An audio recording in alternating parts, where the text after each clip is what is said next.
Hey guys, tonight we step into the loud, chaotic, wine-soaked world of ancient Rome, a civilization that conquered half the known world and then immediately asked, all right, but what are we doing this afternoon? So before you get comfortable, take a moment like the video and subscribe, but only if you genuinely enjoy what I do here. And let me know in the comments where you're tuning in from and what time it is for you. It's always fascinating to see who's joining us from around the world. Now dim the lights, maybe turn on a fan for that soft background hum, and let's ease into tonight's journey together. If there was one thing ancient Romans truly feared, it was boredom. Second thing they feared was losing money gambling. Naturally, they dealt with both problems at the exact same time. Gambling in ancient Rome was everywhere. Dice clattered across tavern tables, soldiers gambled inside military camps, merchants placed bets in crowded alleyways, and wealthy aristocrats quietly destroyed their finances behind the elegant walls of luxurious villas while pretending they were men of discipline and reason, which is adorable in hindsight. Officially, gambling laws existed. Unofficially, Romans treated those laws the same way modern people treat "I have read and agree to the terms and conditions." Technically acknowledged, spiritually ignored. The most common games involved dice, small cubes carved from bone, ivory, or wood rolled endlessly across tables, while men shouted accusations, prayed to the gods, and insisted they were just one throw away from recovering catastrophic losses. This sentence has survived history almost untouched. Poor Romans gambled small amounts, maybe a few coins, food, or cheap clothing. Rich Romans, however, approached gambling with the emotional restraint of raccoons discovering fermented fruit. Some lost horses, jewellery, property, furniture, or entire estates. Imagine being a Roman wife and hearing your husband calmly explain that the family vineyard now belongs to a man named Gaius because of an unfortunate dice situation. And naturally, cheating was everywhere. Loaded dice became such a problem that Roman writers constantly complained about dishonest gamblers. Taverns were full of suspiciously lucky men who somehow won every third game while smiling like absolute villains from a stage play. Even emperors became addicted. Claudius loved gambling so much that he reportedly had a custom dice board installed inside his carriage. Rome built roads stretching across continents, connected distant provinces, and mastered engineering on a breathtaking scale, all so the emperor could continue losing money while travelling. A civilization truly committed to efficiency. Most gambling happened inside taverns, dark, smoky places overflowing with wine fumes, arguments, shouting, and at least one man insisting the gods were personally sabotaging him. Fights broke out constantly. A bad dice roll could end friendships, marriages, or occasionally someone's ability to chew solid food. Romans also believed luck itself moved between people like a wandering spirit, which meant if you kept losing, it was clearly not your fault. It was destiny, or Mercury, or bad dice, or the loud man coughing beside you. Literally anything except your terrible decision-making. And despite losing fortunes over and over again, Romans kept gambling endlessly, because in ancient Rome, boredom lasted an afternoon.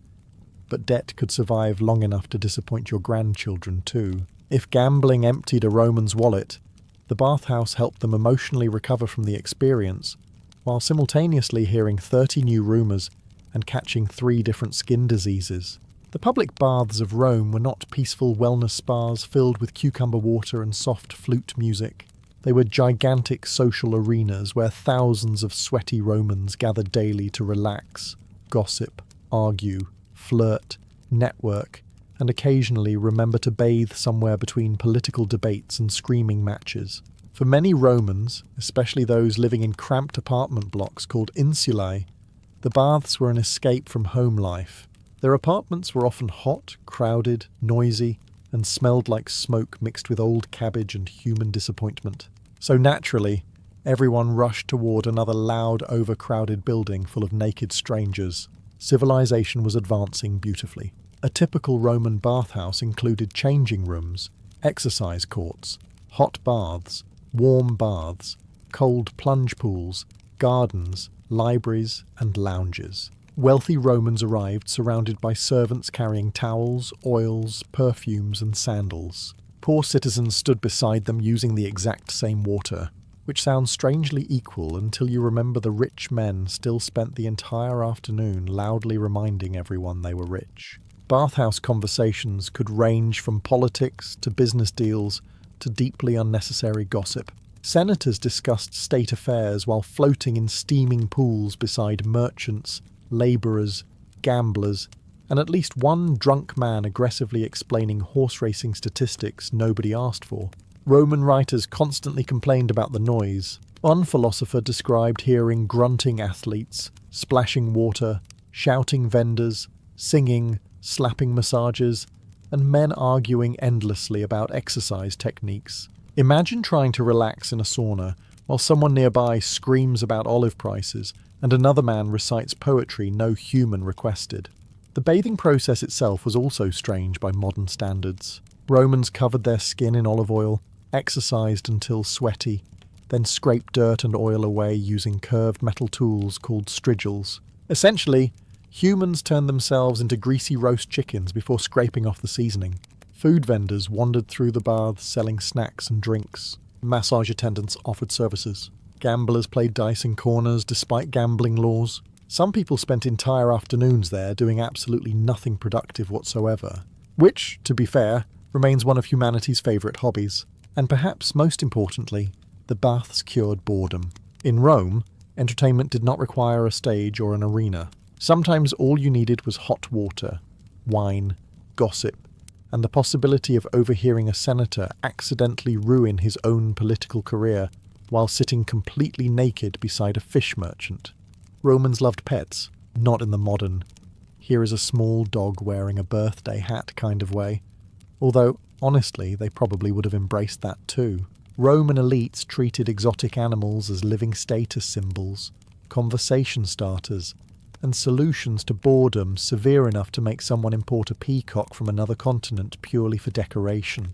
Wealthy households across Rome filled their villas with unusual pets. Parrots, ravens, magpies, monkeys, snakes, tiny lapdogs, and brightly coloured birds all appeared inside aristocratic homes. Some rich Romans even kept small deer or exotic cats wandering around their gardens, simply because ordinary pets no longer impressed anyone after your neighbour bought his fourth peacock. Talking birds became especially fashionable. Parrots and ravens were trained to repeat greetings, phrases, or insults in Latin. Roman writers describe birds greeting visitors, praising emperors, or repeating phrases endlessly throughout the house. Imagine spending enormous sums of money importing an exotic bird, only for it to spend the next 10 years screaming the Roman equivalent of "Good morning, idiot" at dinner guests. Certain birds became famous for their intelligence. One story tells of a raven trained to greet Emperor Augustus personally. Another bird supposedly memorized entire phrases after hearing them repeatedly in public markets, which means ancient Rome accidentally invented the emotionally exhausting talking pet owner 2,000 years early. Dogs were also extremely popular. Small lapdogs sat beside wealthy women during banquets, while larger dogs guarded homes and workshops. Romans even placed warning mosaics near entrances reading, "Beware of the dog." Humanity has apparently refused to improve front door humour since antiquity, but the truly wealthy Romans pushed pet ownership into complete absurdity. Some built private ponds for exotic fish and eels, others hired servants, whose entire job involved caring for animals. One Roman aristocrat reportedly cried publicly after the death of a beloved pet eel. Not a horse, not a loyal hunting dog. An eel! Somewhere in the empire, hardened legionaries guarded distant frontiers while a senator held a funeral for slippery spaghetti with a face. Pets also became entertainment during dinner parties. Guests admired rare animals while servants carried them around villas like living luxury decorations. Exotic birds chirped from golden cages while peacocks strutted through gardens trying desperately to look important. Which, to be fair, mirrors most Roman aristocrats perfectly. For Romans, animals distracted from boredom while displaying wealth at the same time. Because in ancient Rome, owning a normal pet was never enough if you could instead emotionally bond with a highly expensive bird that insulted your guests in Latin. For wealthy Romans, boredom often ended the same way. Lying sideways on a couch at a dinner party, while consuming dangerous amounts of wine and pretending to enjoy a senator's poetry recital. Roman banquets were not simple meals. They were theatrical performances designed to impress guests, display wealth, crush rivals emotionally, and occasionally destroy someone's digestive system beyond recovery. A rich Roman host was not merely feeding people. He was announcing to society, "Observe how absurdly successful I am." Inside lavish villas across Rome, guests reclined on cushioned couches arranged around low tables, while servants carried endless waves of food into the dining room. Romans usually ate lying partially sideways, which modern doctors would probably describe as an exciting new choking technique. The meals could last for hours. First came eggs, salads, seafood, and fruit. Then arrived roasted meats, exotic birds, sausages, oysters, fish drenched in garum sauce, and expensive delicacies imported from distant provinces. Wealthy Romans became obsessed with serving rare foods, simply because ordinary meals no longer stimulated them emotionally. One host might serve flamingo tongues. Another offered dormice stuffed with herbs. Imagine attending a luxurious banquet only to discover the evening's special dish is essentially seasoned attic squirrel. And of course there was wine. Massive amounts of wine. Romans usually diluted it with water, because drinking pure wine was considered uncivilized behavior. Which is remarkable considering the same civilization regularly packed arenas to watch gladiators stab each other for public amusement. Apparently Rome had standards. Very confusing standards, but standards nonetheless. Entertainment flowed constantly during these banquets. Musicians played softly in the background. Dancers performed between courses. Acrobats flipped across the room while drunk guests applauded far too enthusiastically. Some hosts hired actors, comedians, or exotic animal handlers purely to keep guests entertained during meals. Conversation also became competitive. Guests debated politics, philosophy, military campaigns, and gossip, while trying desperately to appear intelligent. Certain Romans even forced everyone to listen to terrible poetry they had personally written. Ancient writers complained endlessly about surviving these literary ambushes. Imagine trying to enjoy roasted pheasant, while a wealthy aristocrat recites 40 lines comparing himself to Hercules. Some banquets grew so excessive that guests intentionally vomited during meals so they could continue eating afterward.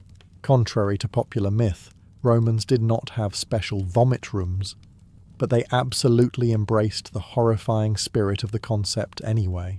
For Roman elites, dinner parties cured boredom through spectacle, food, wine, gossip, and endless social competition. Because in ancient Rome, even relaxing required emotional warfare, public performance, and at least one deeply questionable seafood dish nobody truly wanted to eat. If you wandered through the streets of Rome hoping for peace and quiet, you had misunderstood Rome completely. The city was loud, crowded, chaotic, and overflowing with entertainers desperately competing for attention, like the ancient version of social media creators fighting over an algorithm. Street entertainment existed everywhere. Public squares, markets, temples, alleys, and forums constantly buzzed with musicians, actors, dancers, magicians, jugglers, acrobats, storytellers, and comedians. A Roman citizen could barely walk 10 minutes without encountering someone swallowing fire, insulting politicians, or trying to balance a monkey on their shoulder for money. For ordinary Romans, these performers offered free entertainment in a world without television, radio, or internet. If you wanted excitement after work, you simply walked into the street and waited 5 minutes. Something ridiculous would inevitably happen, usually involving yelling.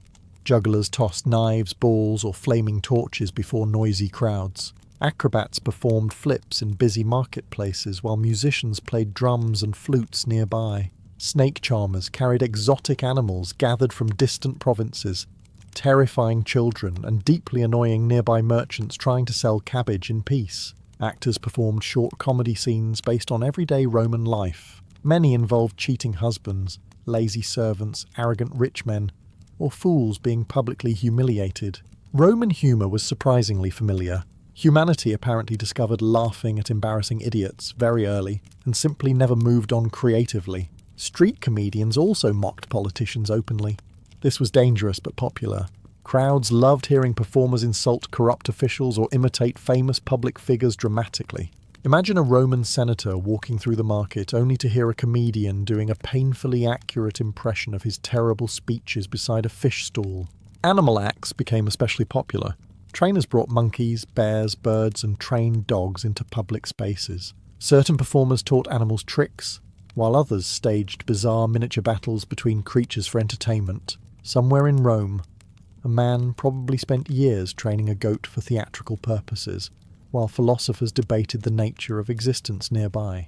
Ancient civilization truly contained multitudes. The crowds themselves added to the madness. Spectators shouted encouragement, laughed loudly, argued with performers, and occasionally started fights.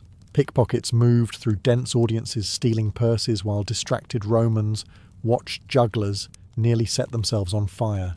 Public entertainment and petty crime formed one of Rome's most stable partnerships. Street performers often relied entirely on audience donations, meaning the louder and stranger the act became, the more money they earned. Naturally, Roman entertainment gradually evolved toward complete chaos, because in ancient Rome, boredom rarely survived for long. Somewhere nearby, a comedian was insulting a senator, a monkey was stealing fruit from a vendor, and a crowd of citizens was gathering enthusiastically to watch the situation spiral into absolute disaster. Romans loved poetry, or at least they loved the idea of being seen as people who loved poetry. These were not always the same thing. In wealthy Roman society, writing poetry became one of the most popular ways to fight boredom and inflate your ego simultaneously. Aristocrats across Rome spent hours crafting dramatic verses about love, war, mythology, politics, nature, or occasionally themselves, which was usually the subject they found most inspiring. The problem was that many Roman elites believed they were brilliant poets, simply because nobody around them was socially allowed to tell them otherwise. At dinner parties and social gatherings, guests were often trapped listening to endless poetry recitals, hosted by wealthy men desperate for admiration. Ancient Roman writers complained constantly about this cultural plague. Some described avoiding certain streets entirely because they feared being dragged into another poetry reading by an overly enthusiastic senator clutching a scroll. Imagine innocently attending a banquet for free food and wine, only for your host to suddenly announce, "Friends, I have written a modest 80-line poem comparing my military achievements to Jupiter himself." At that point, even barbarian invasions probably started looking convenient. Certain recitals lasted for hours. Guests reclined awkwardly on couches, while the poet performed dramatic readings filled with exaggerated emotion and painfully long metaphors. Audience members were expected to applaud politely, no matter how terrible the poem actually was. Roman society functioned partly through mutual emotional hostage situations.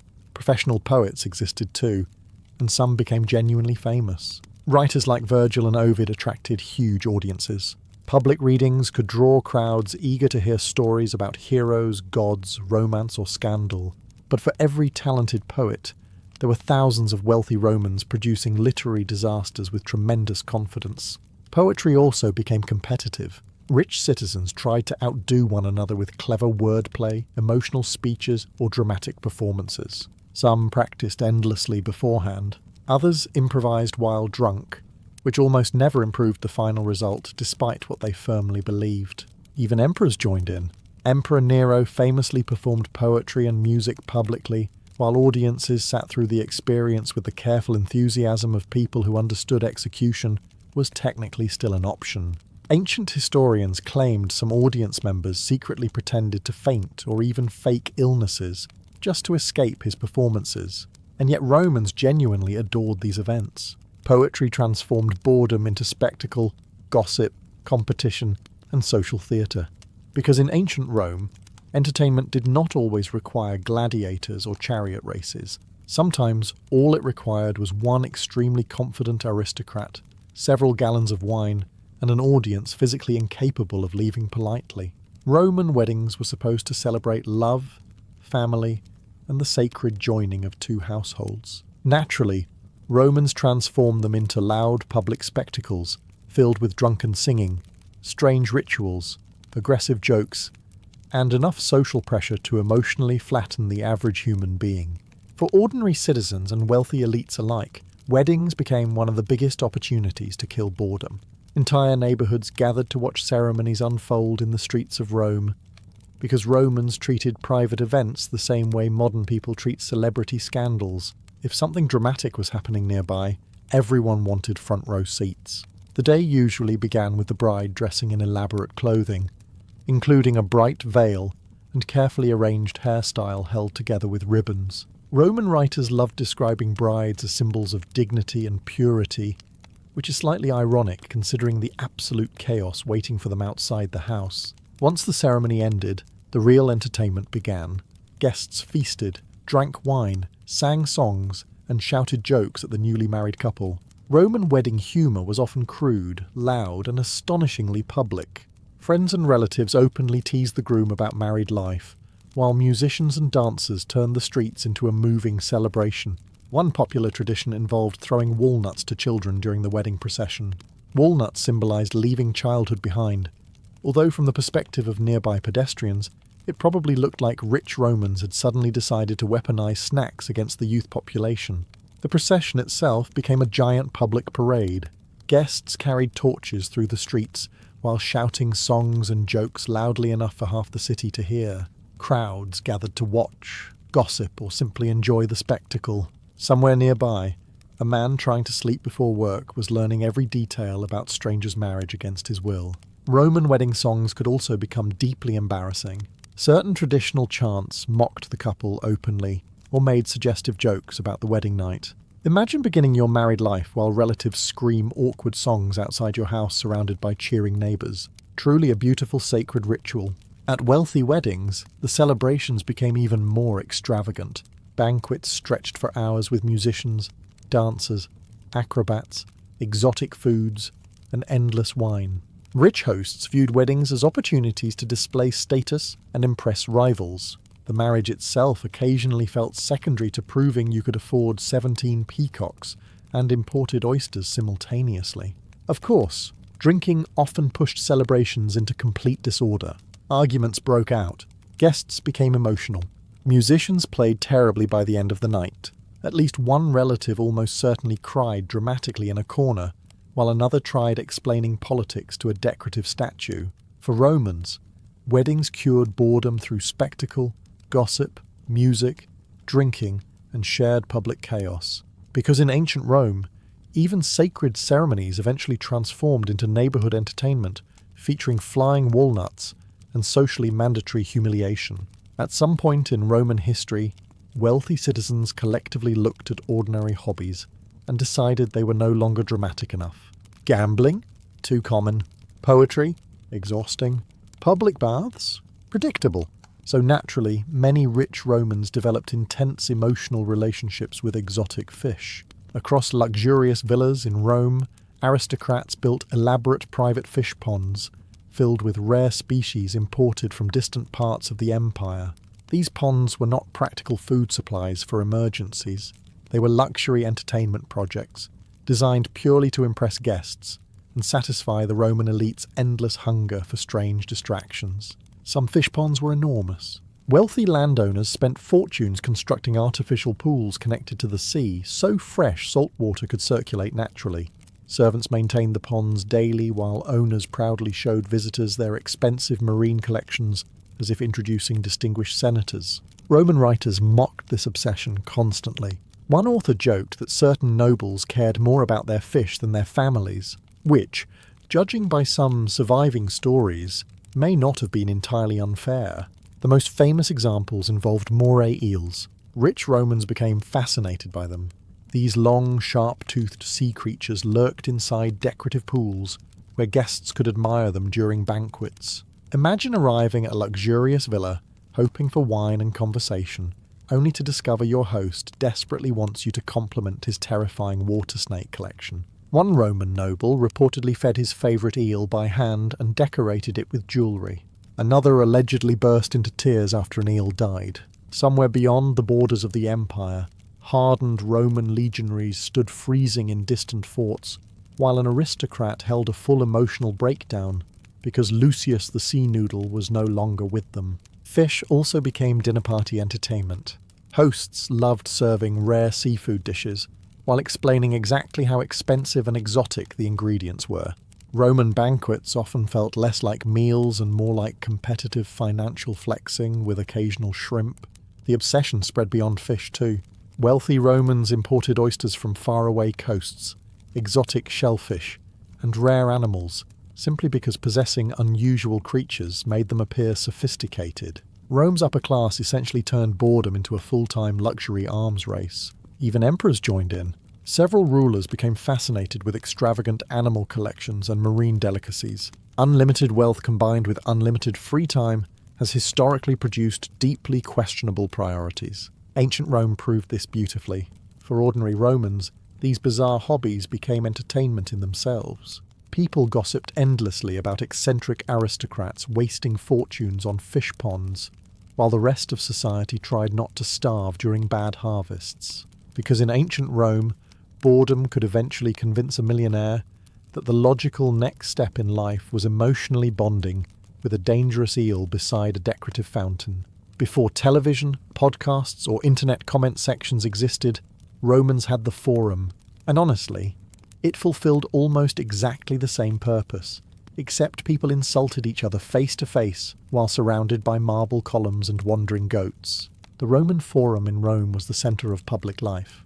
Politicians gave speeches there, merchants sold goods, priests performed rituals, lawyers argued court cases, and citizens gathered daily, hoping something dramatic might happen, which it usually did.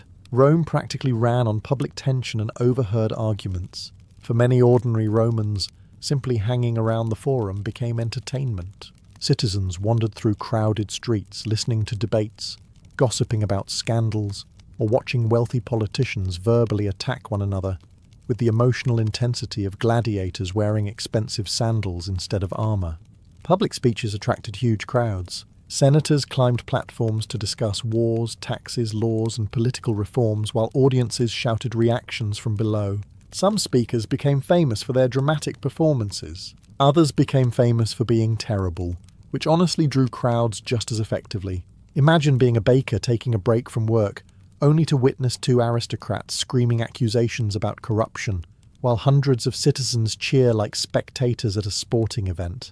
Ancient Rome understood that politics becomes significantly more entertaining when everyone behaves like theatre actors on the verge of emotional collapse.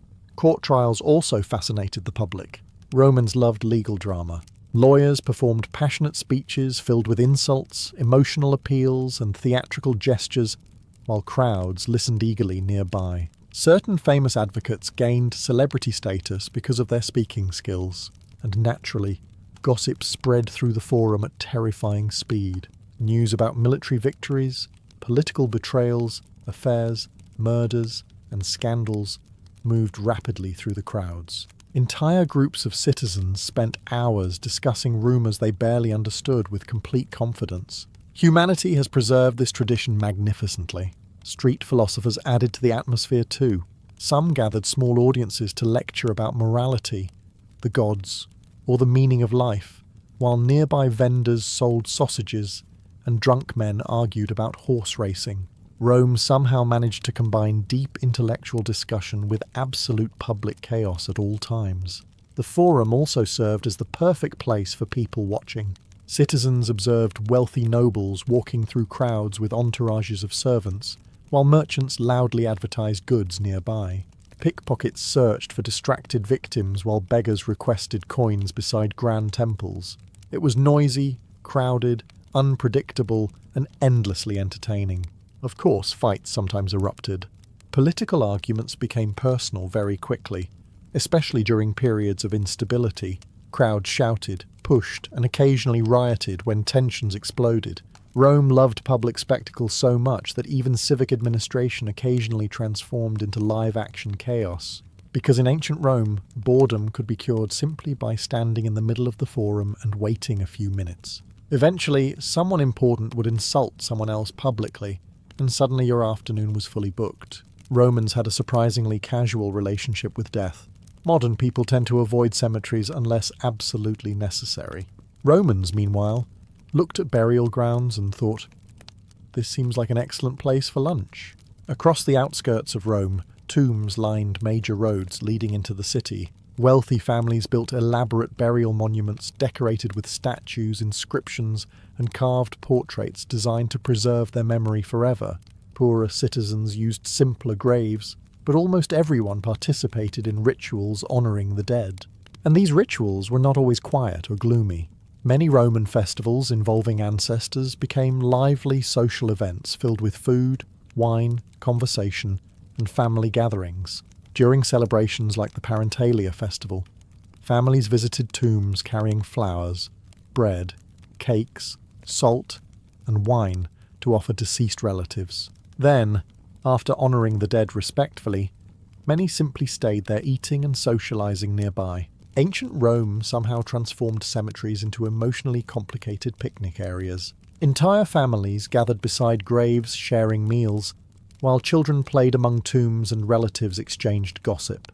Imagine explaining to a modern person that your weekend plans involve having snacks with grandfather beside his mausoleum while discussing politics. Romans would see absolutely nothing strange about this sentence. Some tombs even contained benches or dining spaces specifically built for these gatherings. Wealthy Romans wanted descendants to remember them for generations, preferably while consuming wine and roasted chicken in their honour.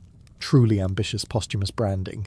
Roman beliefs about spirits also shaped these customs. Many citizens believed the dead remained connected to the living world and required regular remembrance. Neglected spirits might become restless or angry, which gave Roman families extra motivation to maintain these traditions. Nothing strengthens family commitment quite like fear of supernatural revenge from deceased relatives.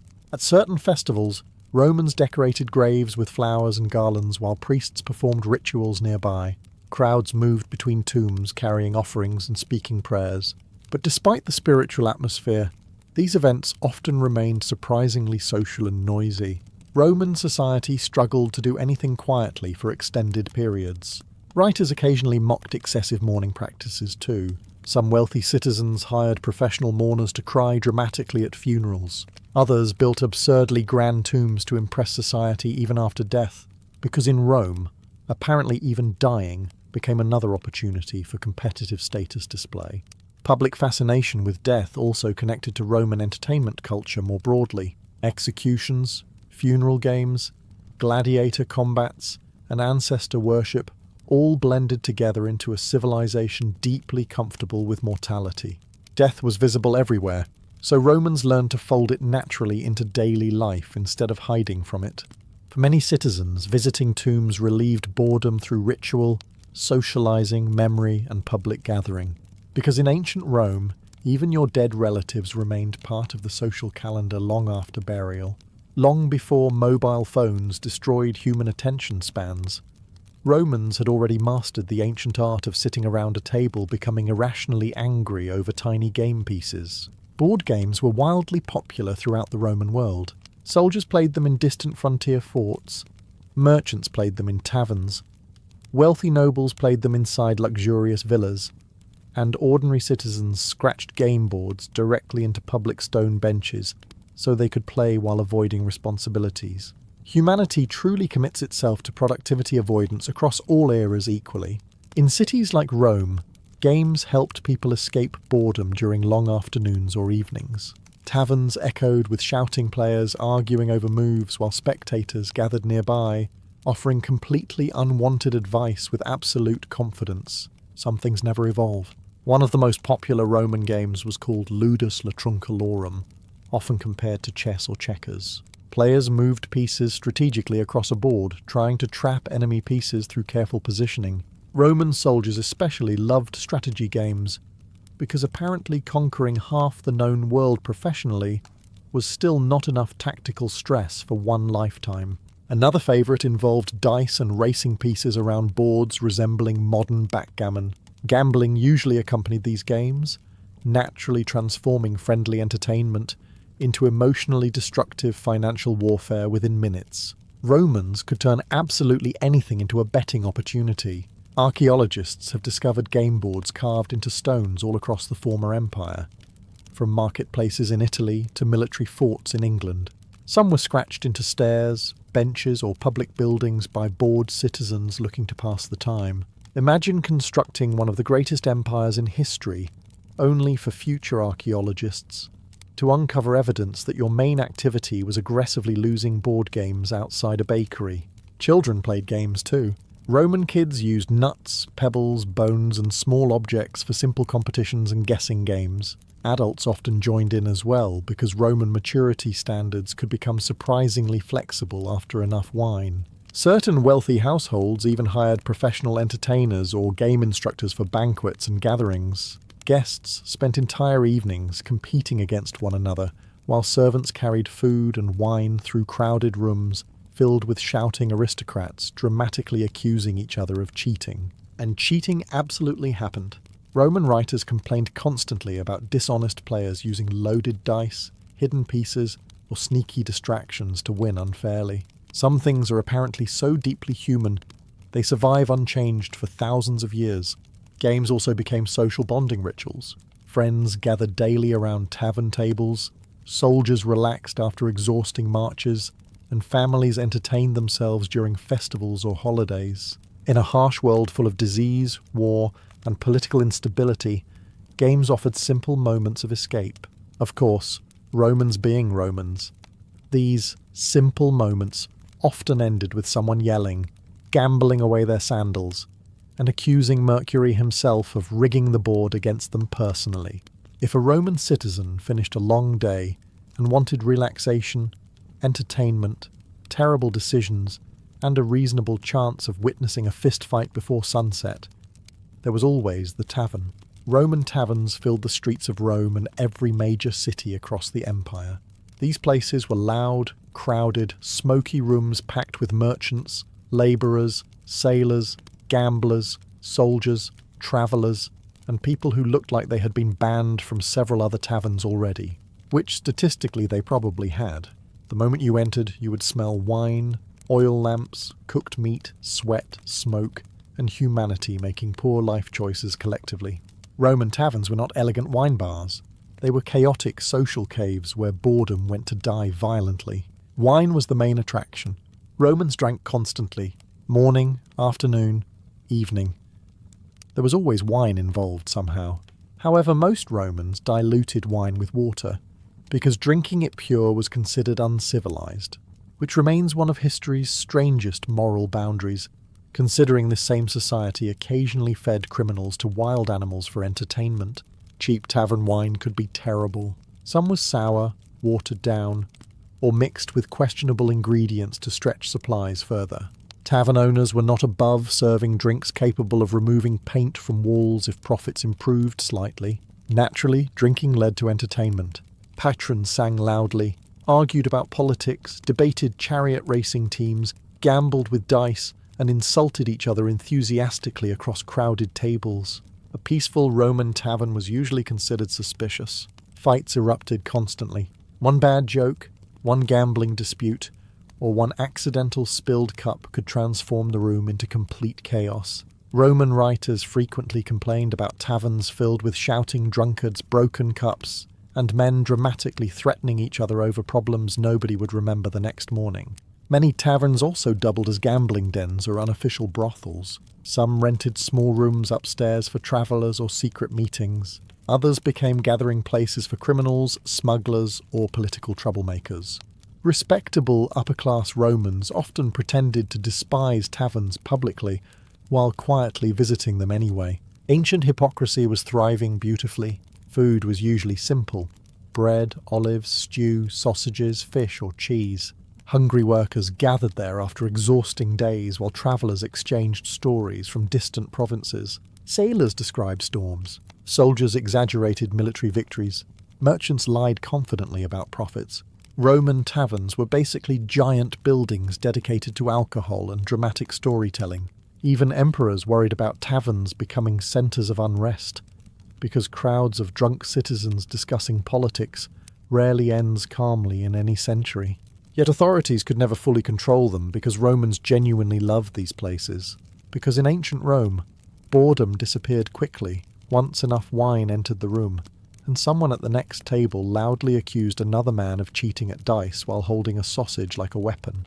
Modern people often imagine ancient Rome as a world of dignified marble statues, wise philosophers, and noble speeches echoing through grand temples. Archaeologists then uncovered Roman graffiti and realised the empire was also largely powered by immature jokes scratched onto walls by bored citizens. The cities of the Roman world, especially Pompeii, were absolutely covered in graffiti. Thousands of messages survive today, carved into stone walls, taverns, bathhouses, homes, and public buildings. Some were political slogans, some advertised businesses, others were declarations of love, insults, complaints, or deeply unnecessary personal information shared with astonishing confidence. In other words, Romans invented internet comment sections long before electricity. Citizens scratched messages everywhere because walls offered free public entertainment. Walking through Roman streets meant constantly encountering jokes, arguments, advertisements, and random thoughts left behind by strangers. Ancient Rome essentially turned entire cities into giant chaotic group chats. Some graffiti praised famous gladiators or chariot racers. Fans wrote messages celebrating victories, insulting rival teams, or admiring attractive fighters with alarming enthusiasm. Certain gladiators became celebrity heartthrobs, despite the fact their profession technically involved nearly dying for public amusement several afternoons a week. Political graffiti also appeared constantly during elections. Supporters promoted candidates with dramatic slogans while rivals insulted them nearby. One wall might praise a politician as a hero of the people, while another suggested he smelled terrible and cheated on his wife. Democracy was alive and deeply petty. Many surviving messages are surprisingly funny. One Roman complained about terrible wine. Another proudly announced romantic achievements nobody requested details about. Some simply insulted random citizens directly. Imagine walking through the market only to discover someone publicly carved Lucius is bald and annoying into a wall for eternity. Taverns contained especially chaotic graffiti. Drunk customers scratched jokes, gambling scores, insults, and declarations of love onto walls. After several cups of wine convinced them their thoughts deserved preservation for future civilizations. Unfortunately for them, archaeologists later agreed. Graffiti also became entertainment, because people stopped to read it publicly. Citizens laughed at jokes, discussed scandals, or argued over insults while wandering through busy streets. Some messages even responded to earlier graffiti, creating full conversations between strangers separated by days or weeks. Humanity saw blank walls and immediately invented public trolling.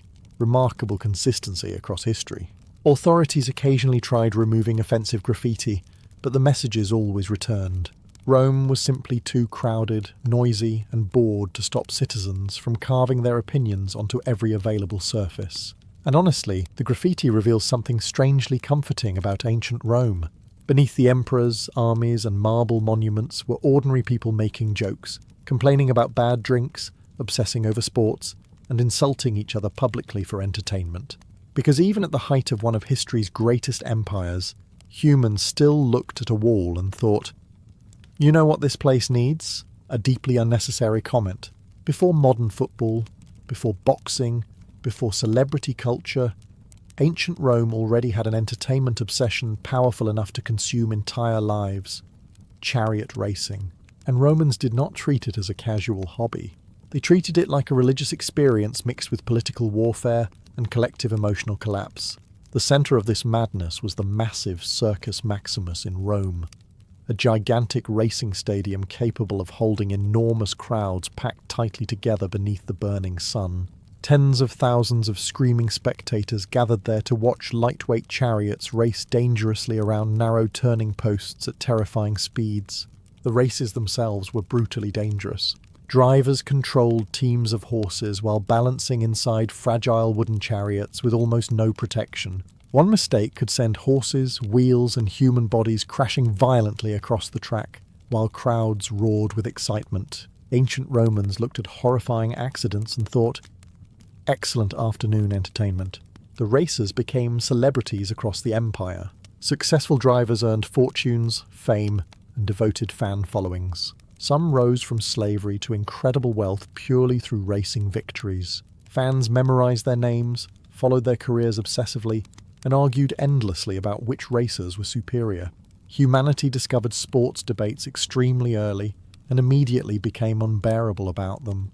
But the true obsession centered around the racing factions, the blues, greens, reds, and whites. These teams dominated Roman public life. Citizens dressed in faction colours, screamed support during races, and insulted rival supporters with shocking intensity. A Roman man could lose money gambling on races, get into a tavern fight defending his faction, and still return the next morning completely emotionally committed to the exact same team. Sports loyalty was already functioning exactly as intended 2,000 years ago. Crowds inside the Circus Maximus became deafening. Fans shouted, waved cloth banners, placed bets, cursed rival racers, and exploded with joy or rage during close finishes. Certain emperors openly supported specific factions, making the races politically charged as well as entertaining. Gambling surrounded every event. Citizens wagered fortunes on outcomes while rumours spread about horse conditions, driver injuries, or secret advantages. Bookmakers thrived on public obsession. Somewhere in Rome, a man definitely convinced himself his financial future depended entirely on a horse named Thunder of Apollo, not crashing into a wall at full speed. The races also offered ordinary citizens emotional escape. Rome was crowded, unequal, and politically unstable. But inside the circus, everyone focused together on speed, danger, noise, and tribal loyalty. For a few hours, daily problems disappeared beneath pounding hooves and screaming crowds. Of course, rivalries sometimes became violent. Fans fought in the streets after races, and tensions occasionally erupted into riots. Nothing unites humanity across history, quite like the sentence, "People became far too aggressive about sports." Because in ancient Rome, boredom vanished instantly the moment thousands of citizens gathered together, screaming themselves hoarse over tiny speeding chariots circling a dusty track. And finally, when gambling, taverns, racing, bathhouses, and public chaos no longer felt exciting enough, Romans turned to the greatest spectacle of all, the arena. Towering over Rome stood the massive Colosseum, a structure so enormous and intimidating that even today it still feels unreal when you stand beside it. But to the Romans, it was not merely architecture. It was entertainment on an industrial scale. The Colosseum hosted gladiator battles, animal hunts, public executions, theatrical performances, and giant spectacles designed to overwhelm the senses completely. Tens of thousands of citizens packed into the stands to cheer, gamble, scream, eat, argue, and watch violence unfold beneath the blazing Mediterranean sun. Ancient Rome essentially invented the blockbuster event. For many Romans, attending the games became one of life's greatest pleasures. Wealthy senators arrived in elegant clothing, while ordinary citizens crowded into upper seating sections carrying snacks and wine. Vendors moved through the audience selling food as crowds buzzed with excitement before the events began. The atmosphere probably felt less like a solemn ceremony and more like an extremely dangerous sports festival. Then the games started. Gladiators entered the arena before roaring crowds, wearing armour that varied depending on their fighting style. Some carried nets and tridents, others wielded swords and shields. Many were slaves, prisoners, or condemned criminals. Those successful gladiators could become famous celebrities admired across the empire. Some women reportedly fell in love with them, despite the small complication that their profession involved, being stabbed professionally for public amusement. Animal hunts shocked audiences too. Lions, leopards, bears, elephants, and exotic creatures imported from Africa and Asia appeared in elaborate staged hunts. Rome conquered enormous territories, partly so wealthy citizens could eventually sit comfortably in stadium seats, watching confused animals sprint around sand-covered arenas. Human history takes strange turns. Executions also became public entertainment. Criminals were sometimes forced into mythological reenactments ending in death before massive audiences. To modernize, it feels horrifying, but Roman society viewed these spectacles as demonstrations of power, justice, discipline, and imperial dominance. Violence was woven deeply into everyday Roman life in ways difficult for us to fully understand today. And yet, beneath all the brutality, the games also fulfilled a very human purpose: distraction. They gave citizens excitement, emotion, tribal loyalty, shared experiences, and temporary escape from ordinary struggles, because Rome feared boredom almost as much as invasion. And when one of history's greatest empires needed entertainment, it did not think small. It built colossal arenas, filled them with roaring crowds, and transformed violence itself into spectacle. So the next time you feel guilty for wasting an evening watching meaningless entertainment, remember this. At least you are probably not sitting inside a giant stone stadium screaming over a man fighting a leopard with a net while eating olives beside 70,000 other people. Progress comes slowly. Everything along the Silk Road began with fabric. Not conquest, not religion, not philosophy, fabric. Somewhere in ancient China, likely during the distant centuries before the rise of the Han dynasty, Chinese artisans discovered how to create silk from the cocoons of silkworms. At first glance, the process sounded deeply unimpressive. Tiny worms eating mulberry leaves inside baskets. Hardly the beginning of one of history's greatest trade networks. Yet from those fragile threads came a material so beautiful that entire civilizations became obsessed with it. Compared to the coarse wool, rough linen, and heavy fabrics worn across much of the ancient world, silk seemed almost magical. It was smooth, light, cool against the skin, and shimmered when it moved beneath sunlight or firelight. To foreign merchants encountering it for the first time, silk looked less like cloth and more like liquid wealth. And wealth, as humanity has repeatedly demonstrated, travels quickly. Chinese rulers understood the value of silk immediately. For centuries, the techniques behind silk production remained one of China's most carefully guarded secrets. Silkworm cultivation became a state-protected industry. According to later stories, revealing the process to foreigners could bring severe punishment. The empire treated silkworms with the same protective paranoia modern nations reserve for military technology, which is objectively hilarious when you remember the technology involved emotionally unstable caterpillars eating leaves. Inside China itself, clothing already carried deep social meaning. Richly coloured silk robes marked noble status, political authority, and court rank. Bright yellow became strongly associated with the emperor, while embroidered dragons, phoenixes, clouds, and celestial symbols transformed garments into statements of cosmic power. Clothing did not simply cover the body. It announced your place in the universe before you even spoke, and usually before someone else bowed nervously in your direction. As trade expanded westward during the Han period, silk slowly began leaving China through caravan routes crossing deserts, mountain passes, and oasis cities. Merchants packed bolts of fabric onto camels travelling across Central Asia toward Persia, India, and eventually the Mediterranean world. Few traders crossed the entire route themselves. Instead, silk passed through countless hands, changing owners, languages, and prices at every stage, and somehow becoming more expensive every single time. Along the journey, the fabric carried more than luxury. It carried ideas, colours, embroidery techniques, tailoring styles, and decorative patterns slowly travelled beside the caravans themselves. A robe designed in China might inspire Persian embroidery generations later. Mediterranean elites would eventually wear Eastern silks while complaining about foreign influence destroying traditional values. Some things in history never truly change. As silk travelled westward out of China, it entered the lands of Persia, where fashion became something far more elaborate than simple clothing. The Persians did not merely import fabrics, they transformed them.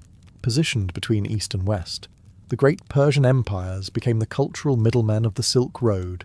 Caravans carrying Chinese silk, Indian cotton, Central Asian furs, and Mediterranean dyes all passed through Persian cities at some point. Places like Ctesiphon and Samarkand grew wealthy from trade flowing across deserts and mountain roads. And wherever merchants gathered, fashion inevitably followed. Because humans can survive wars, plagues, and collapsing empires, yet still somehow remain deeply concerned about sleeves. Persian elites developed some of the most luxurious clothing in the ancient world. Long flowing robes, fitted trousers, embroidered tunics, jewelled belts, and richly patterned cloaks became symbols of status throughout the region. Unlike the simpler draped garments common in Greece and early Rome, Persian clothing emphasized layered tailoring and vivid decoration. This style shocked many Mediterranean observers at first. Greek writers often viewed Persian fashion as overly luxurious, soft, or excessive, which was rather bold criticism coming from societies where philosophers occasionally debated ethics while wearing what amounted to expensive bedsheets. But Persian fashion worked brilliantly for the realities of empire. Riders crossing cold plateaus and desert winds needed fitted garments and trousers suited for horseback travel. Flowing robes still conveyed elegance, but practical tailoring became equally important. Clothing along the Silk Road constantly adapted to climate, trade, and movement. Persian weavers and artisans also became masters of combining influences from multiple cultures. Chinese silk patterns mixed with Iranian motifs, floral designs, hunting scenes, winged animals, and geometric embroidery spread across fabrics traded westward toward Byzantium and beyond. Some textiles became so valuable they were treated almost like treasure rather than clothing.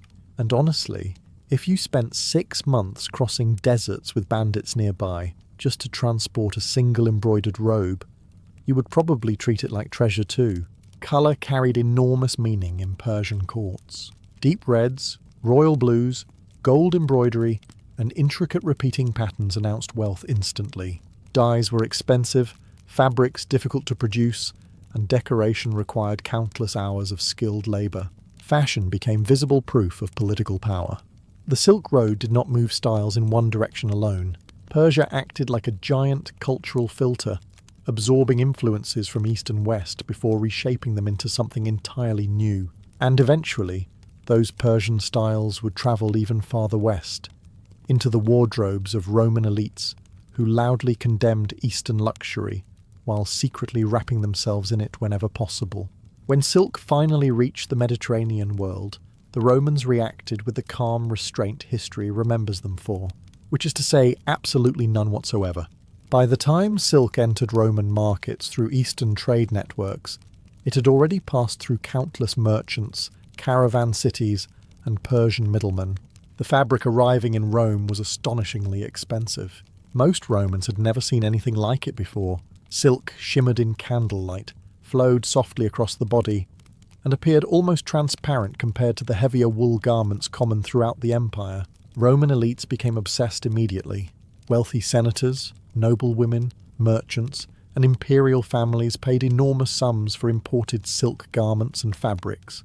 Wearing silk quickly became a powerful status symbol. If you appeared in public wrapped in Eastern silk, you were announcing 2 things very clearly. First, that you were extremely rich, and second, that you had absolutely no interest in subtlety. Roman writers complained about this constantly. Several Roman authors criticized silk as decadent, immoral, and dangerously foreign. Some believed silk clothing made men appear weak or feminine. Others complained that the thin material revealed too much of the body. The Roman philosopher Seneca the Younger criticized transparent silk garments, while writers like Pliny the Elder grumbled bitterly about the massive amounts of Roman gold flowing eastward to pay for luxury goods. Rome, meanwhile, continued buying silk anyway, because civilizations throughout history have always insisted luxury is destroying society, while simultaneously standing in line to purchase more luxury. At first, Romans did not fully understand where silk even came from. Some believed it grew on trees. Others imagined mysterious Eastern peoples harvesting soft fibers from forests somewhere beyond Persia. The actual process involving silkworms remained largely unknown in the Mediterranean for centuries, because China guarded the secret carefully.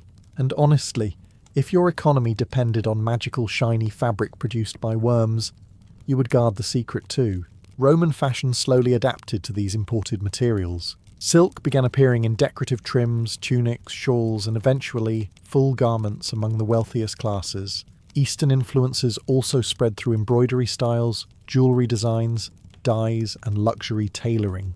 The empire's ports and cities became filled with merchants wearing mixed fashions from Syria, Egypt, Persia, and beyond. The Silk Road was quietly changing Roman appearance one garment at a time. Yet many Romans remained deeply conflicted about it all. Traditionalists believed foreign luxuries weakened old Roman virtues like discipline, simplicity, and military toughness. But younger elites embraced Eastern fashion enthusiastically, especially inside imperial courts, where appearance became political theatre. In the end, Silk conquered Rome far more successfully than most invading armies ever could. It simply did so through clothing instead of swords. Between China and the Mediterranean stretched a chain of oasis cities that became the beating heart of Silk Road fashion. Places like Kashgar, Bukhara and Merv were not merely stops for tired merchants and thirsty camels. They were giant cultural crossroads where fabrics, languages, religions, hairstyles, dyes and tailoring traditions collided constantly. And every traveller arriving there brought something new to wear. The Silk Road was never one single road. It was a sprawling network of caravan routes crossing deserts, mountains and grasslands. Merchants from China, Persia, India, Arabia and the Mediterranean world all passed through these oasis settlements carrying goods from thousands of miles away. In the crowded marketplaces, people encountered foreign clothing styles daily. A merchant from Persia might wear embroidered trousers and layered robes beside an Indian trader wrapped in cotton garments dyed with indigo.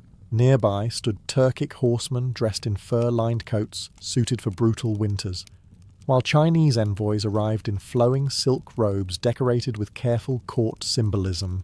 To ancient travellers, these cities must have felt like walking directly into another world every 10 minutes. Naturally, fashion began blending almost immediately. Tailors copied foreign cuts and stitching methods. Wealthy merchants mixed fabrics from different regions into single outfits. Decorative patterns migrated between cultures through trade far faster than armies ever could. Central Asian weavers became especially skilled at combining Eastern and Western influences into entirely new textile styles. Some caravan cities grew famous specifically for their cloth production. Samarkand, for example, became known for luxury textiles and dyeing techniques. Sogdian merchants carried these fabrics across enormous distances, helping spread fashion trends between empires. In many ways, they acted like the fashion influencers of the ancient world, only with fewer ring lights and significantly more camel-related suffering. Colour played an enormous role in these exchanges. Chinese silks brought shimmering yellows and reds westward. Persian artisans perfected deep blues and intricate gold embroidery. Indian cottons introduced vibrant dyes and lightweight fabrics suited for warmer climates. Steppe cultures contributed fur, leatherwork, and riding garments designed for movement and survival. Even religion-shaped clothing styles. Buddhist monks travelling through Central Asia spread robes and textile traditions between monasteries. Islamic expansion later introduced new preferences for modesty, layering, and geometric decoration. Fashion along the Silk Road constantly evolved because the road itself never stopped moving. Yet despite all these influences mixing together, clothing still revealed identity instantly. A traveller's fabrics, colours, jewellery or stitching could expose his homeland before he even spoke. Along the Silk Road, fashion became a language understood across deserts and empires, and sometimes it was far more useful than words. Along the Silk Road, colour itself became a luxury, not because people lacked imagination, but because producing vibrant dyes in the ancient world was astonishingly difficult, expensive, and occasionally smelled like something had died very aggressively nearby. Before modern chemistry, creating rich colours required crushing minerals, boiling plants, fermenting insects, collecting rare shells, or combining substances through processes that often resembled medieval witchcraft, performed by exhausted textile workers. The brighter the colour, the more wealth usually stood behind it, and everyone noticed. As trade expanded across the Silk Road, dyes travelled beside silk, spices, and precious metals. Chinese merchants exported brilliant reds and yellows used in court garments. Indian traders carried indigo, one of the most valuable blue dyes in the ancient world. Persian artisans mastered layered colouring techniques that gave fabrics incredible depth and richness. Meanwhile, Mediterranean elites became obsessed with purple dyes linked to royalty and imperial authority, especially Tyrian purple. Produced from tiny sea snails in the eastern Mediterranean, Tyrian purple dye was so expensive that it became associated almost entirely with emperors and extreme wealth. Thousands of shells were required to create even small amounts of dye. Entire coastlines reportedly smelled horrific during production. Imagine spending a fortune to smell like dead seafood while looking magnificent. Humanity truly commits to aesthetics. Colour also carried political meaning everywhere along the Silk Road. In China, certain shades became associated with imperial authority and heavenly order. Persian nobles used deep reds, gold embroidery and royal blues to demonstrate status at court. Roman emperors reserved purple garments for the highest ranks of society, while lower classes risked punishment for imitating elite fashion too closely. Apparently, ancient governments also enjoyed telling people what they were not allowed to wear, but dyes did more than display wealth. They revealed connections. A merchant wearing Indian indigo in Persia, or Chinese silk embroidered with Central Asian patterns, became living proof of international trade.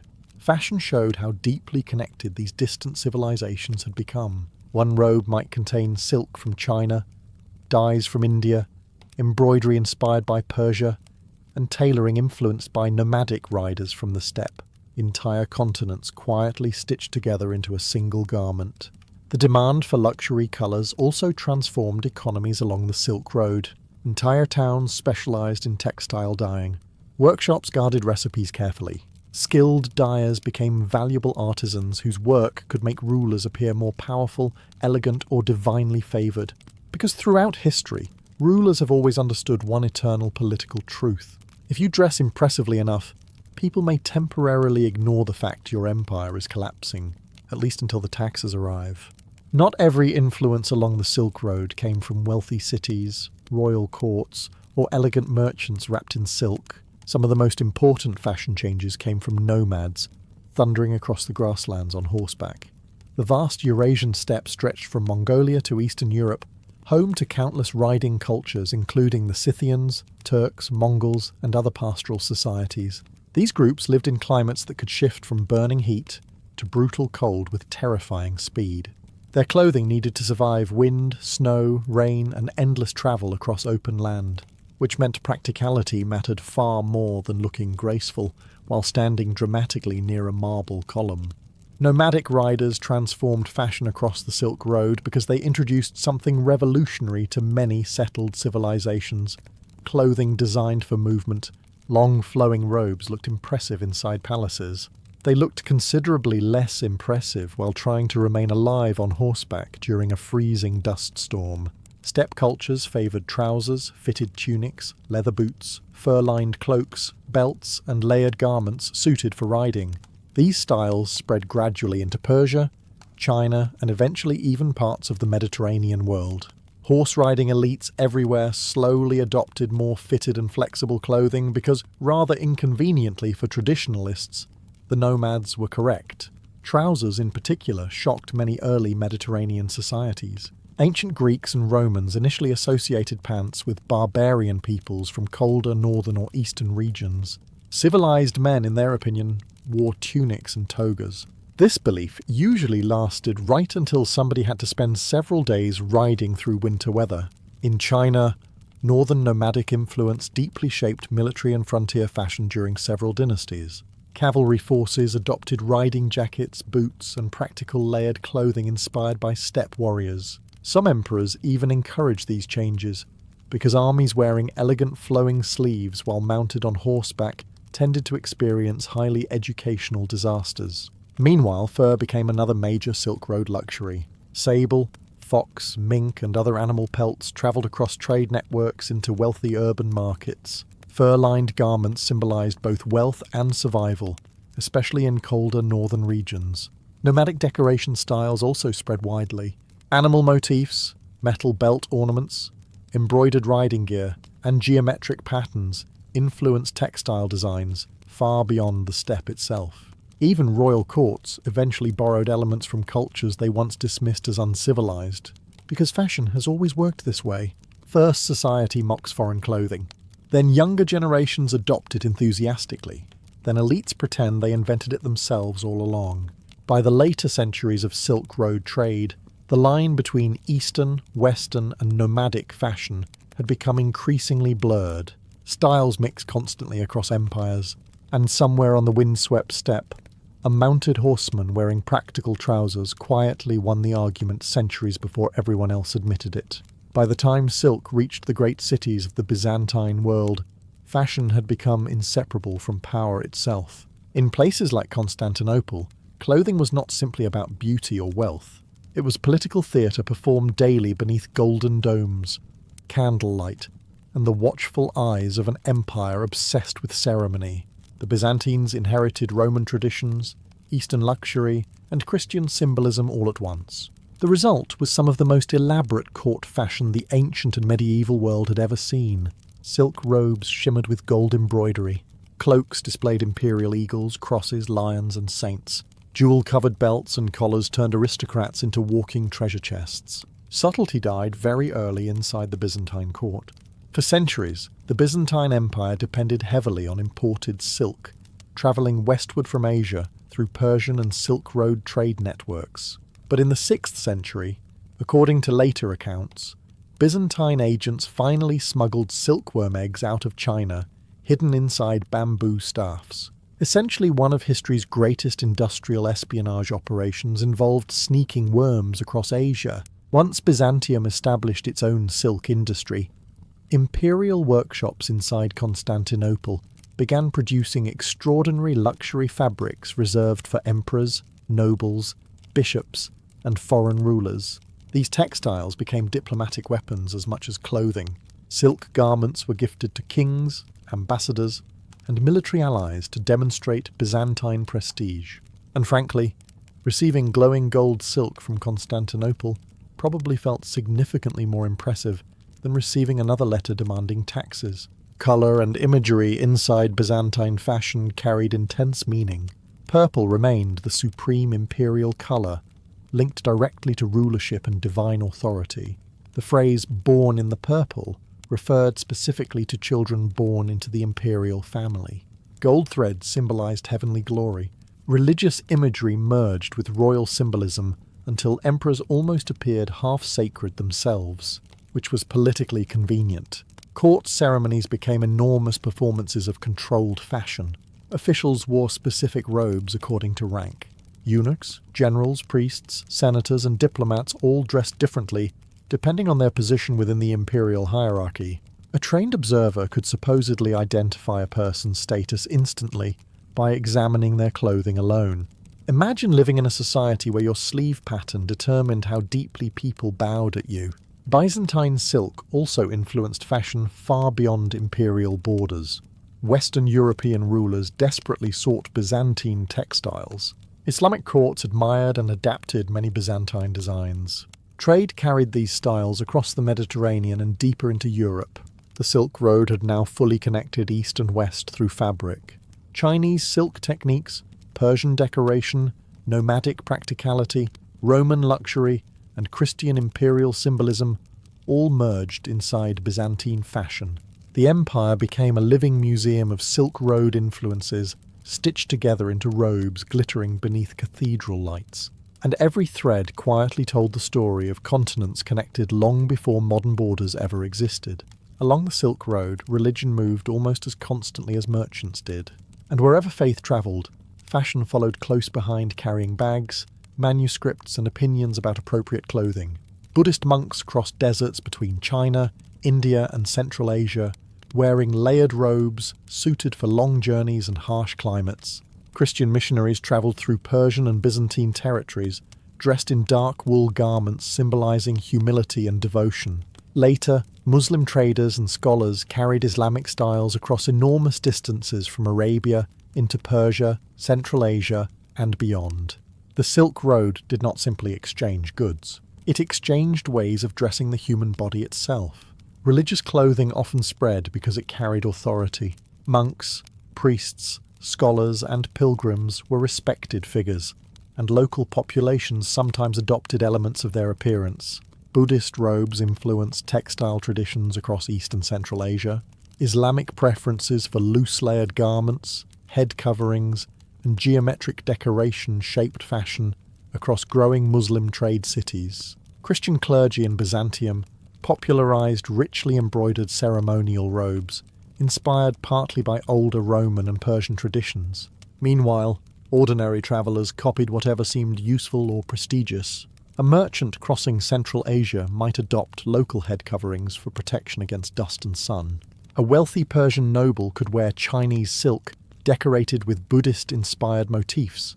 Byzantine artisans borrowed Eastern floral designs, While Islamic weavers adapted techniques from Persia and China, fashion spread quietly through imitation, not through royal decrees or military conquest alone, but through thousands of ordinary people noticing attractive fabrics and thinking, yes, I would also like to look slightly more impressive than my neighbour. Pilgrimage routes became especially important for spreading styles. Travellers visiting sacred cities returned home carrying foreign textiles, jewellery, dyes and tailoring ideas. Along the Silk Road, holy journeys often doubled as accidental fashion exchanges. Even modesty standards changed through these interactions. Different religions promoted different ideas about how much of the body should be covered, what colours carried spiritual meaning, and how clothing reflected morality or status. In some regions, loose layered garments became associated with dignity and wisdom. In others, simplicity signalled holiness while excessive decoration suggested vanity. Of course, wealthy elites usually interpreted simplicity very creatively. A ruler might commission robes covered in gold thread while technically maintaining modest overall shapes approved by religious custom. Humanity has always possessed remarkable talent for obeying spiritual rules in the most luxurious way possible. Over centuries, the Silk Road created entire cities where Buddhist monks, Muslim merchants, Nestorian Christians, Persian nobles, and Chinese officials all walked the same streets, wearing clothing shaped by dozens of overlapping traditions. And somewhere in those crowded marketplaces, surrounded by foreign languages and shimmering fabrics, the ancient world slowly learned something powerful. Even belief itself could leave threads behind. By the final centuries of the Great Silk Road era, fashion across Eurasia had become something entirely new. No single empire, culture, or people controlled it anymore. The roads stretching between China, Persia, India, Central Asia, Arabia, Byzantium, and the Mediterranean had spent centuries exchanging fabrics, dyes, embroidery styles, jewellery, tailoring methods, and ideas about beauty itself. Generation after generation of merchants, nomads, pilgrims, soldiers, and nobles slowly stitched distant civilizations together through clothing. And most of them probably never realized they were doing it. A wealthy merchant in Constantinople might wear Chinese silk dyed with Persian techniques and tailored in a style influenced by Central Asian riders. A noble woman in Persia could decorate her robes with patterns inspired by Buddhist art from farther east. Islamic courts adopted textiles from Byzantium, while European rulers desperately competed for Eastern luxury fabrics they barely understood. The Silk Road turned fashion into global conversation long before the modern world existed. Even after political empires rose and collapsed, the movement of style continued. The Mongol Empire later accelerated these exchanges dramatically by connecting enormous territories beneath a single system of trade routes. Travellers like Marco Polo described markets overflowing with silks, dyes, jewels and textiles gathered from across continents. Of course, Marco Polo also described plenty of things historians still argue about today, but the luxury fabrics were definitely real. Meanwhile, Europe itself slowly changed under these influences. Silk weaving spread westward. Eastern-inspired embroidery appeared in royal courts. Trade cities like Venice grew rich importing luxury goods from farther east. Even medieval European fashion eventually carried fingerprints left by centuries of Silk Road exchange. And all of it began with caravans moving slowly through deserts, carrying fragile cloth beside spices and silver. Yet the Silk Road's greatest impact on fashion was not one specific garment or fabric. It was the blending itself. Before these trade networks expanded, many societies dressed according to relatively isolated local traditions. After centuries of Silk Road exchange, clothing became layered with foreign influences almost everywhere. Styles adapted constantly as cultures borrowed, copied, improved, and reinvented what they encountered. Fashion became evidence that civilizations were connected whether rulers liked it or not. Roman senators once complained silk weakened traditional values. Persian elites mocked simpler foreign clothing. Chinese courts viewed outsiders as uncivilized. Nomads laughed at impractical city fashions. Yet, eventually, every culture borrowed from the others anyway. Because humans have always been curious creatures. We trade stories. We trade beliefs. We trade food. And apparently we also spend thousands of years looking at foreign clothing and quietly thinking, Actually, that does look pretty good. The Silk Road may have carried silk across continents, but in the process, it also carried the ancient world towards something surprisingly modern. Shared culture, woven together one thread at a time. When people picture Vikings today, they usually imagine enormous fur capes, horned helmets, leather armour everywhere, and warriors looking as though they are moments away from auditioning for a heavy metal album cover. Real Vikings would probably stare at these depictions in complete confusion. First of all, the horned helmets are almost certainly nonsense. Second, most Viking clothing was designed less for looking dramatic on mountaintops and more for surviving Scandinavian weather that seemed specifically engineered to punish human optimism. The Viking world was cold, wet, windy, muddy, and deeply inconvenient for anyone interested in fashionable suffering. Winters stretched endlessly across Norway, Denmark, Sweden, and the North Atlantic settlements. Rain soaked clothing constantly. Sea spray covered travellers during long voyages. Farmers worked outdoors through brutal weather for most of the year. So Viking fashion became practical above all else. The foundation of most Viking clothing was wool. Nearly everyone wore it. Wool kept warmth, even when damp, lasted for years, and could survive the hard realities of farming, sailing, fishing, and warfare. Linen, made from flax, was also common, and usually worn underneath heavier wool garments, because it felt softer against the skin. Even simple clothing required enormous labour. Families spun thread by hand, wove cloth on upright looms, dyed fabrics using plants or minerals, and stitched garments carefully over weeks or months. A single tunic represented serious work. Vikings repaired clothing constantly because replacing it was expensive and time-consuming. This was not a society casually ordering replacement boots because last week's pair felt slightly uncomfortable. Men commonly wore wool tunics over linen undershirts, paired with trousers tied at the waist and wrapped leg coverings for warmth. Women often wore long linen dresses beneath wool overdresses, held together with decorative brooches. Cloaks provided extra protection against cold winds and rain, especially during travel, and the cloaks mattered enormously. A thick wool cloak could mean the difference between sleeping warmly beside a fire or slowly transforming into an extremely frozen historical example. Leather appeared mostly in belts, shoes, pouches, and smaller accessories, rather than the endless leather armour often shown in modern fantasy depictions. Real Viking armour was expensive. Most ordinary people simply could not afford elaborate protective gear. A practical wool tunic and good cloak were far more useful for everyday life than dressing like an angry iron statue.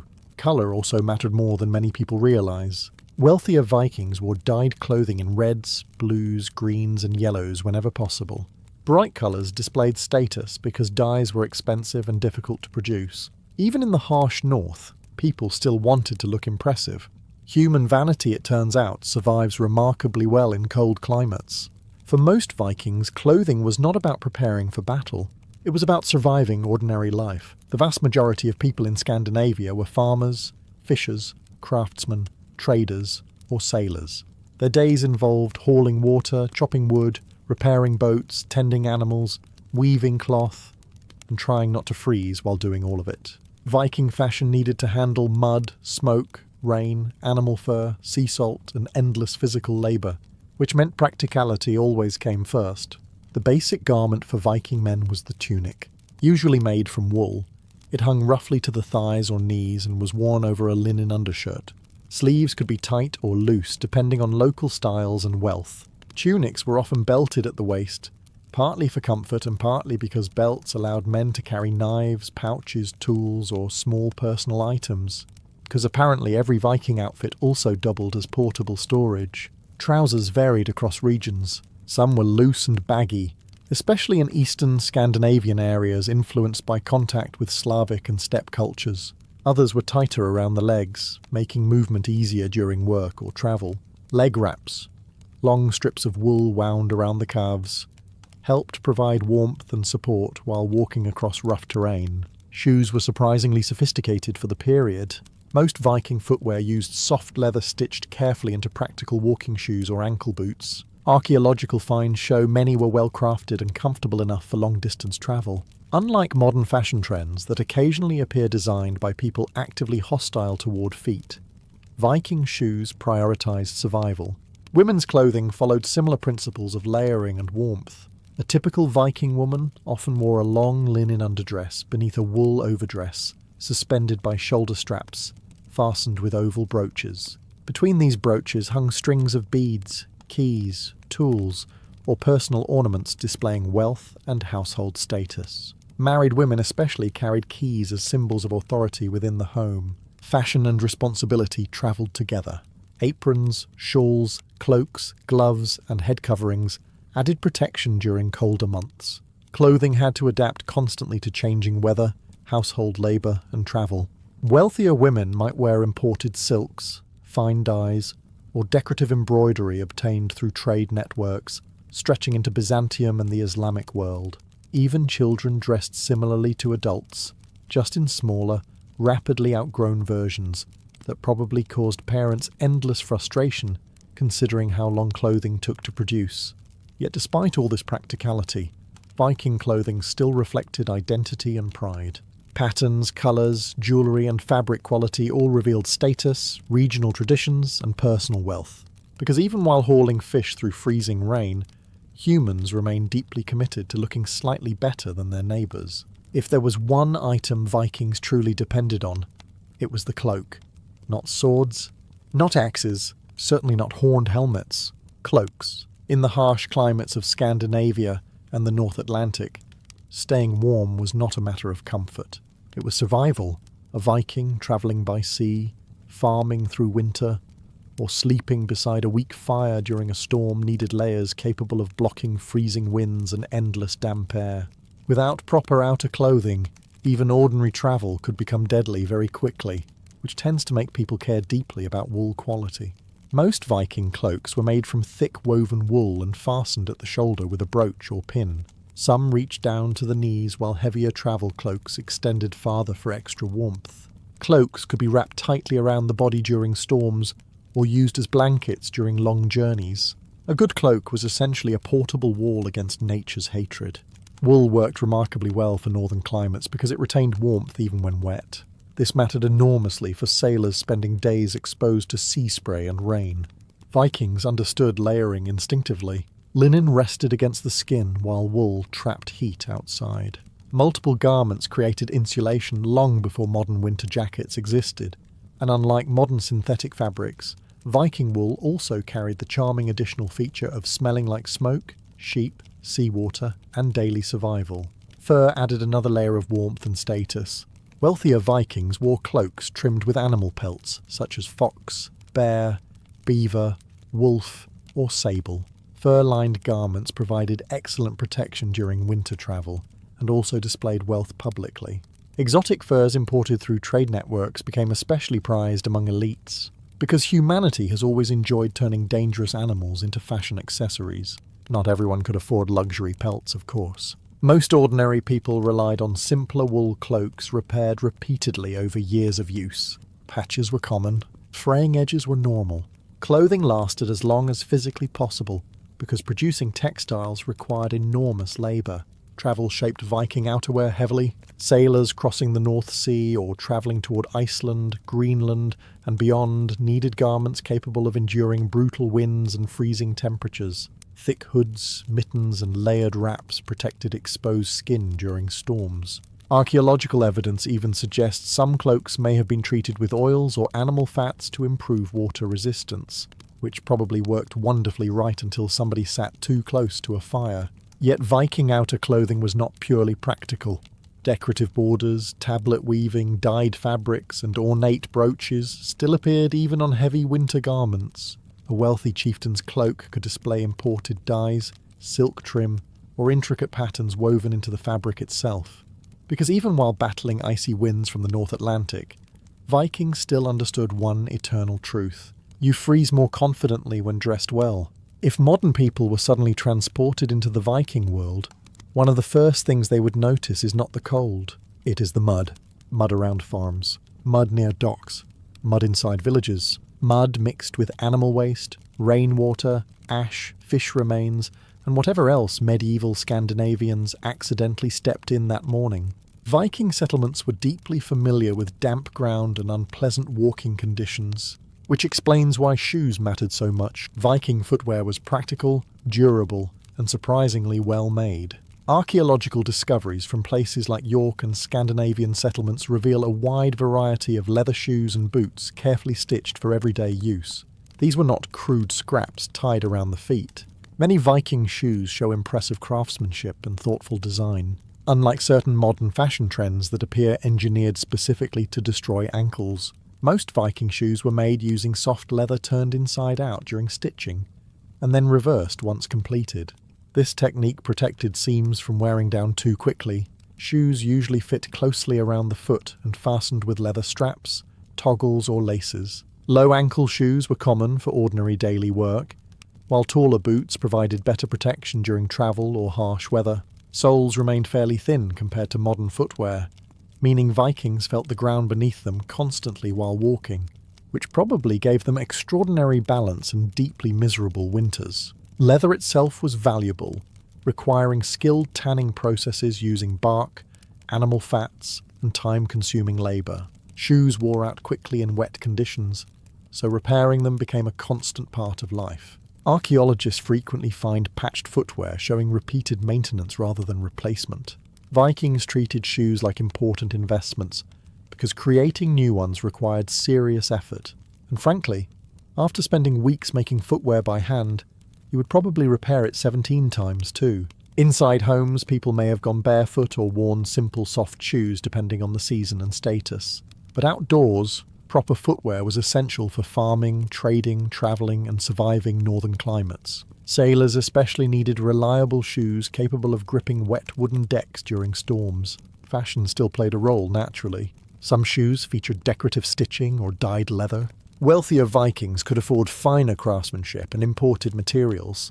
Coloured leather shoes occasionally appeared among elites, though practicality always remained more important than excessive decoration.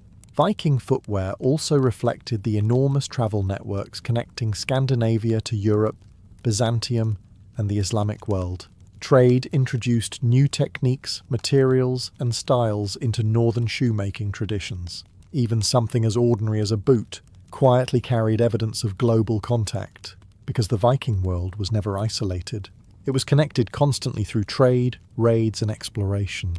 And somewhere in a muddy Scandinavian village, an exhausted Viking probably spent half the evening drying his soaked leather shoes near the fire, while silently wondering why every road in existence had transformed into a swamp again. Vikings did not walk around covered head to toe in gold like fantasy kings from modern television, but they absolutely enjoyed showing off whenever possible. In the Viking world, jewellery served many purposes at once. It displayed wealth, reinforced social status, secured clothing, acted as portable savings, and occasionally functioned as emergency payment during trade. A wealthy Viking might carry part of his fortune directly on his body, partly because banks did not exist and partly because intimidating jewellery looked impressive during negotiations. Nothing strengthens an argument quite like casually wearing enough silver to buy a small farm. Brooches were among the most important pieces of Viking jewellery, especially for women. Oval brooches fastened the shoulder straps of overdresses, while smaller brooches secured cloaks or shawls. These were not tiny hidden accessories. Many were large, beautifully decorated, and highly visible symbols of status. Some featured intricate knotwork, animal designs, or geometric patterns reflecting Norse artistic traditions. Others incorporated imported styles influenced by trade with the British Isles, Byzantium, or the Islamic world. Viking jewellery constantly absorbed foreign ideas because Scandinavian traders travelled astonishing distances, and wherever humans travel, they inevitably return home wanting other people's shiny objects. Men also wore brooches for cloaks, though rings, arm rings, necklaces and pendants became especially important among wealthier warriors and merchants. Arm rings held particular significance because they symbolized loyalty, wealth, and political bonds. Chieftains sometimes rewarded followers with silver arm rings during ceremonies or alliances. Essentially, Viking leadership occasionally resembled extremely aggressive friendship bracelets. Silver dominated much of Viking jewellery because it flowed into Scandinavia through trade routes connecting the Norse world with the Islamic caliphates in Eastern Europe. Archaeologists have discovered enormous hoards of silver coins, ingots, and cut fragments buried across Viking territories. Some jewellery was even chopped into pieces and weighed during transactions. Fashion and finance became strangely intertwined. Amber beads from the Baltic region remained popular as well, alongside glass beads imported from distant workshops. Wealthier women often wore colourful bead necklaces suspended between brooches across the chest. These decorations announced status immediately inside Viking communities. Jewellery also carried religious meaning. Pendants shaped like Mjolnir, Thor's hammer, became especially common during the later Viking Age, partly as symbols of Norse identity during the spread of Christianity. Crosses also appeared increasingly over time as religious influences mixed across Scandinavia. Even grooming tools became decorative. Combs, tweezers, ear cleaners, and small knives were often suspended from belts or necklaces inside carefully crafted cases, because apparently Vikings believed one should remain prepared for both battle and unexpected personal maintenance at all times. And honestly, considering how much silver they carried around, they probably wanted to look reasonably presentable while doing it. For people remembered mainly as axe-wielding raiders arriving suddenly from the sea, Vikings were surprisingly concerned with personal hygiene. In fact, by medieval standards they were almost suspiciously clean. This came as a shock to many of the people they encountered across Europe. Several foreign observers commented on how often Vikings bathed, groomed themselves, and maintained their appearance. According to some accounts from England, Norsemen even gained reputations for attracting local women because they washed regularly, combed their hair, and changed clothes more frequently than many of their medieval neighbours, which must have been deeply irritating for the monks trying to describe them as savage heathens. Archaeological discoveries support this image strongly. Viking settlements regularly produced grooming tools such as combs, tweezers, razors, ear cleaners, nail picks, and small mirrors. Many of these items were carefully crafted from bone, antler, or metal and carried in personal cases attached to belts.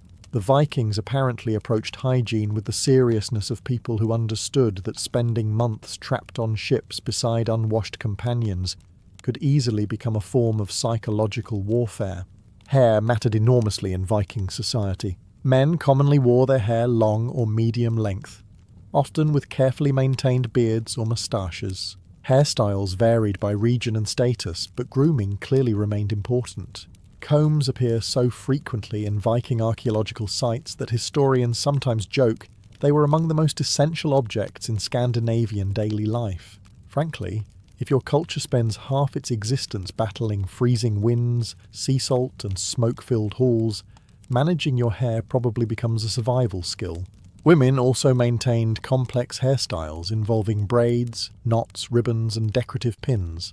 Hair signaled status, age, and sometimes marital identity. Long, well-kept hair represented beauty and social respectability throughout much of the Norse world. Bathing itself happened more often than many modern stereotypes suggest. The Old Norse language even had a specific day associated with bathing and washing. Hot springs, steam baths, wooden tubs and saunas existed across Scandinavia. Clean clothing and regular washing were seen as signs of dignity and civilized behavior. This means the average Viking probably smelled significantly better than many medieval nobles elsewhere in Europe. History can be cruelly ironic sometimes. Clothing maintenance formed part of this cleanliness as well. Garments were brushed, repaired, aired out, and protected carefully because producing textiles required immense labour. Wealthier Vikings could display especially fine grooming through neatly trimmed beards, decorative hairstyles, clean tunics, and polished jewellery. Appearance carried social meaning. A sloppy warrior might appear lazy, poor, or unreliable. A well-groomed man projected discipline, wealth, and status before ever speaking. Even in harsh northern societies built around survival, people still judged each other constantly through appearance.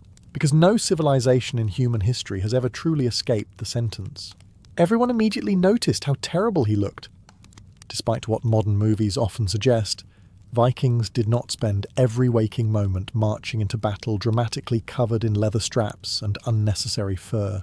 Most of the time they dressed for work, travel, and survival. But when war came, clothing changed quickly. A Viking preparing for battle still wore many of the same basic garments used in ordinary life: wool tunics, trousers, leg wraps, leather shoes, and cloaks. The difference came through layers of protection added on top. Real Viking warfare depended heavily on mobility, endurance, and practical equipment, rather than fantasy-style armour weighing as much as a horse. And frankly, anyone trying to row a longship across the North Sea while dressed like a metal wardrobe would not last very long. Most ordinary warriors owned little armour at all. Good armour was expensive and required enormous skill to produce. Wealthier chieftains and elite fighters could afford chainmail shirts, iron helmets, and better weapons. But many Vikings fought wearing only thick wool clothing reinforced with shields and courage, which history repeatedly demonstrates is not ideal, but surprisingly common. Chainmail represented one of the most valuable possessions a warrior could own. Thousands of tiny iron rings had to be linked together by hand, creating flexible armour capable of absorbing cuts and reducing injuries. A well-made mail shirt could take months to produce and cost a fortune. Such armour was often passed down through generations as treasured family property. Helmets were simpler than modern depictions. Real Viking helmets were practical iron caps designed to protect the skull without excessive decoration. No horns, no giant wings, no theatrical nonsense designed to accidentally snag on tree branches during combat. The famous horned Viking image mostly emerged centuries later through art and opera, because apparently humans eventually looked at practical Scandinavian warriors and decided they needed more livestock attached to their heads. Sea travel shaped Viking clothing heavily as well. Sailors crossing icy waters needed garments layered carefully against freezing winds and constant moisture. Thick cloaks, wool caps, mittens, and tightly wrapped clothing protected crews during long voyages toward England, Ireland, Iceland, Greenland, and beyond. Waterproofing remained primitive, so survival depended largely on layering and durable materials. Wet wool still provided warmth better than many alternatives, making it invaluable aboard ships. Sailors likely smelled permanently of smoke, salt water, fish, and damp sheep, a deeply authentic Viking fragrance line. Battle also changed appearance symbolically. Wealthier warriors decorated weapons, belts, scabbards, and helmets with silver, bronze, or carved designs displaying status and reputation. A famous fighter wanted to be recognized immediately on the battlefield, because intimidation mattered almost as much as combat skill itself. Yet even at war, Viking clothing remained grounded in practicality. These were sailors, traders, farmers, and explorers living in one of Europe's harshest climates. Their clothing needed to function first and impress second, though ideally it accomplished both simultaneously. For a society often imagined as isolated northern raiders living beside frozen fjords, the Vikings were remarkably connected to the wider world, and their clothing reflected it constantly. By the height of the Viking Age, Scandinavian traders travelled across rivers into Eastern Europe, sailed into the Byzantine Empire, reached the Islamic caliphates, and traded through markets stretching far beyond northern Europe. Along the way, they encountered foreign fabrics, dyes, jewellery, and luxury goods, unlike anything produced in Scandinavia itself. Naturally, they began bringing those luxuries home. Silk became especially prized among wealthy Vikings. Imported silk fragments from Byzantium, Persia, and the Islamic world have been discovered in Scandinavian graves and settlements, proving that elite Norse families wore exotic fabrics obtained through long-distance trade. Silk trims decorated cloaks, tunics, and ceremonial clothing, especially among the wealthy. Imagine living in a cold wooden hall in Norway, while casually wearing fabric that travelled thousands of miles from the east. That was the medieval equivalent of arriving at dinner in a private jet. Foreign dyes also transformed Viking fashion. Bright blues, deep reds, and rich greens became symbols of status, because producing strong colours required expensive materials and skilled craftsmanship. Wealthier Vikings displayed imported fabrics and decorative embroidery proudly during feasts and gatherings, because humans have never once looked at rare luxury items and thought, I should probably keep this quiet. The city of Birka became one of the great trading centres of the Viking world, filled with merchants exchanging furs, silver, amber, slaves, weapons, glassware, and textiles from across Europe and Asia. Archaeologists there have uncovered evidence of astonishing cultural exchange woven directly into clothing styles and decorative patterns. Some Viking garments even incorporated Arabic-inspired designs or Eastern weaving techniques. Silver coins from the Islamic world flowed northward into Scandinavia in enormous numbers, often melted down into jewellery and ornamentation. Viking fashion became increasingly international, without losing its distinct northern identity. Foreign influence also changed elite appearance politically. A powerful chieftain wearing imported silk, fine brooches, and exotic jewellery announced more than simple wealth. He demonstrated access to trade networks spanning continents. His clothing silently declared connections, influence, and prestige far beyond local villages. Even hairstyles and grooming may have absorbed foreign influences through travel and contact. Vikings serving as mercenaries in the Byzantine Empire, especially within the famous Varangian Guard, likely returned home with new tastes in fashion, weapons, and luxury goods. The Viking world was not culturally isolated at all. It was deeply entangled with the medieval global economy, and somewhere inside a smoky Scandinavian longhouse, a wealthy Norse trader probably sat proudly wearing imported Byzantine silk, while pretending he had not spent an absurd amount of silver acquiring it. By the end of the Viking Age, Norse clothing had become the product of centuries of survival, trade, craftsmanship, and cultural exchange. Yet strangely, most modern people still imagine Vikings dressed like furious fantasy barbarians who lost a fight with a costume department. The real Vikings were far more interesting than the myth. They were farmers wrapped in layered wool against freezing winds, sailors repairing damp cloaks beside smoky fires after weeks at sea, merchants wearing imported silk trims from Byzantium while bargaining in crowded ports, women fastening carefully woven dresses with elegant brooches passed down through generations, warriors maintaining polished weapons and neatly groomed beards because appearance mattered deeply in Norse society. The Viking world valued practicality, but it also valued presentation. Clothing revealed wealth, status, regional identity, trade connections, and personal reputation. A skilled weaver, a richly dyed cloak, or a finely crafted brooch could speak just as loudly about a family standing as land or livestock. Even grooming became part of social identity. Hair, jewellery, belts, shoes, and fabrics all communicated something about the wearer before a single word was spoken, because humans have always judged each other visually first and philosophically later.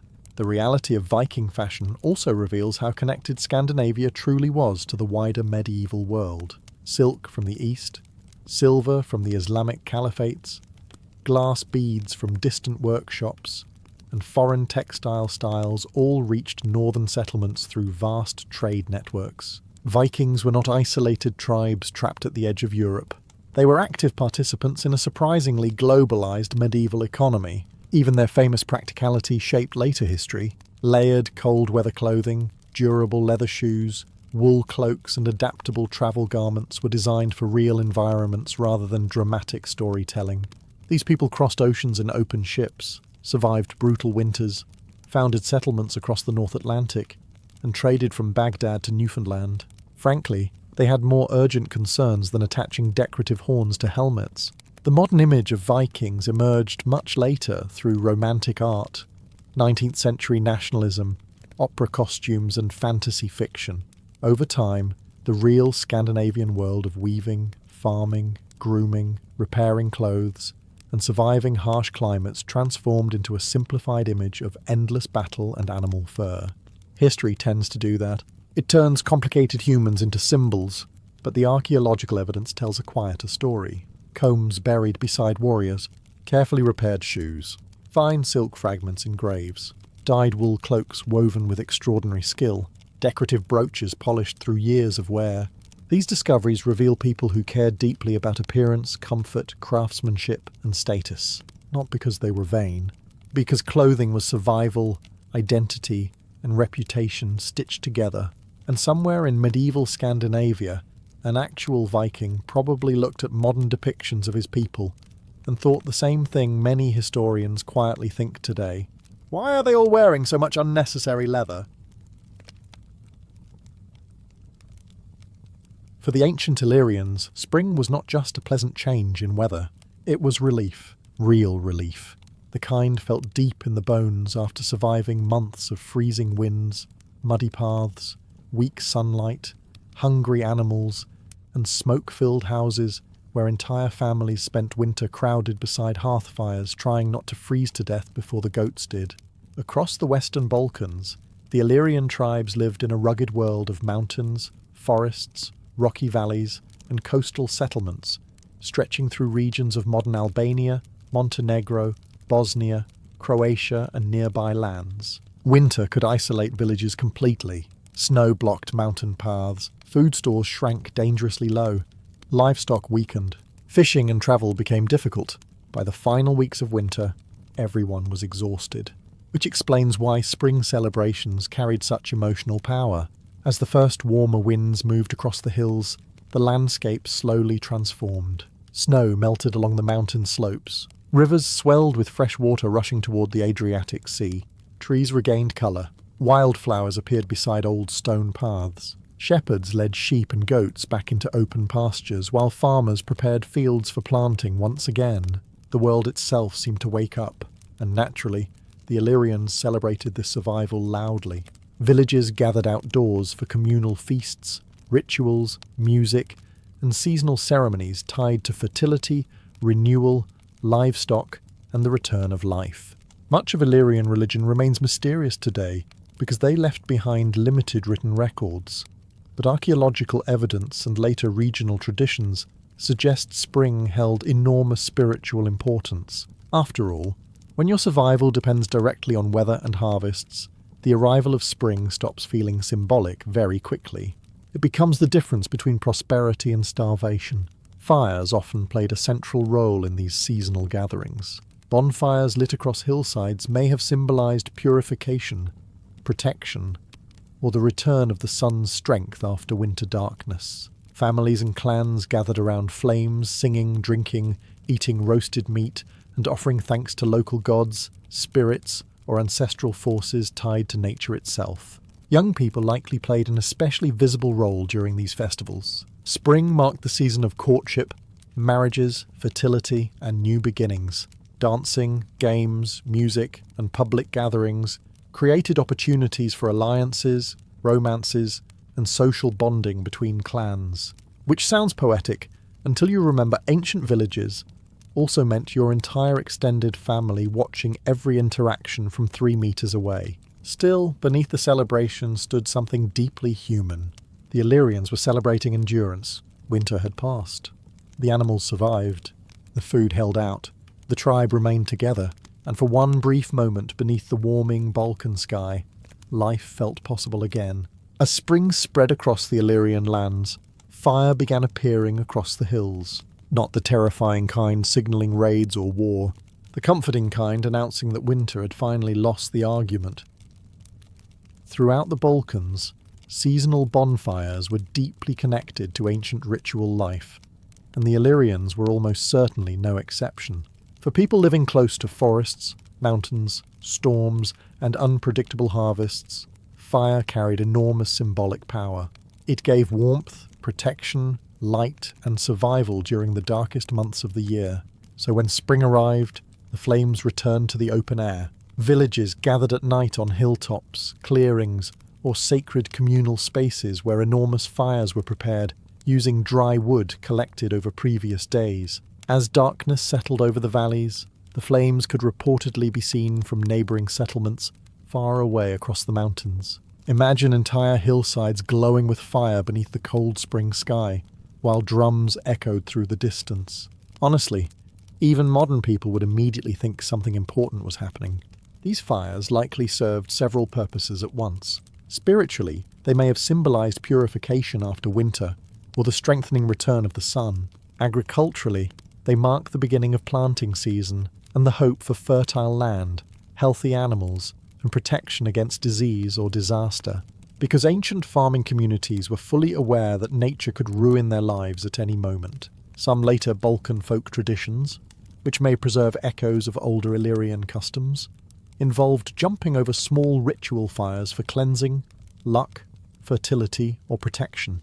Young men especially probably treated this as an opportunity to demonstrate bravery, athleticism, and questionable decision-making in front of the village. Human history strongly suggests that if young men see a ceremonial fire, somebody will eventually attempt something unnecessary near it. Music and dancing accompanied many of these celebrations. Flutes, drums, and rhythmic chanting likely echoed around the fires while people moved in circles or communal dances. The celebrations were not silent religious ceremonies filled with quiet reflection. They were loud. People drank wine or fermented beverages, shared roasted meat, exchanged stories, and welcomed relatives from nearby settlements. Spring festivals strengthened bonds between clans after long, isolated winters. News spread during these gatherings. Marriages were discussed, alliances renewed. Old feuds occasionally reopened after too much drinking. Some traditions never disappear completely. The fires themselves probably burned late into the night. Children watched sparks rise into the darkness, while elders told stories about gods, ancestors, spirits of the mountains, or past tribal heroes. Around the flames, memory and ritual mixed together. And somewhere beyond the firelight, the forests of the Balkans remained dark and ancient, watching generations of Illyrians celebrate the same returning spring year after year. Because long before written history reached these mountains, the fires were already burning there. Once the fires were lit and the food prepared, the celebrations truly began. And the Illyrians were almost certainly not quiet about it. Spring festivals across the ancient Balkans were communal events meant to pull entire villages out of the long silence of winter. After months spent indoors beside smoky hearths, listening mainly to wind, rain, coughing relatives, and deeply unhappy livestock, people suddenly gathered outdoors again beneath open skies. Naturally, music followed immediately. Although very little written evidence survives describing Illyrian music directly, archaeological discoveries and regional traditions suggest they used flutes, drums, horns, and stringed instruments during ceremonies and communal gatherings. Music was woven into every important moment of life: war, feasts, funerals, weddings, and seasonal festivals. Spring celebrations especially demanded sound. Drums echoed through valleys while wooden flutes carried melodies across the hillsides. Horns announced the beginning of rituals or gatherings between clans. Rhythmic singing and chanting likely accompanied communal dances around fires and open spaces near villages. And once enough wine entered the situation, the dancing probably became increasingly ambitious. Circle dances may have played an important role during these festivals, much like many traditional Balkan dances that survived into later centuries. Men and women moved together rhythmically while musicians maintained repetitive melodies designed to last for hours. Dancing was not simply entertainment. It reinforced unity, courtship, social identity, and collective memory. A village dancing together survived together. Young people especially became the center of attention during these gatherings. Spring marked fertility, growth, and new beginnings, making it one of the most important seasons for courtship and marriage arrangements. Young men attempted to impress through dancing, singing, athletic games, or displays of strength.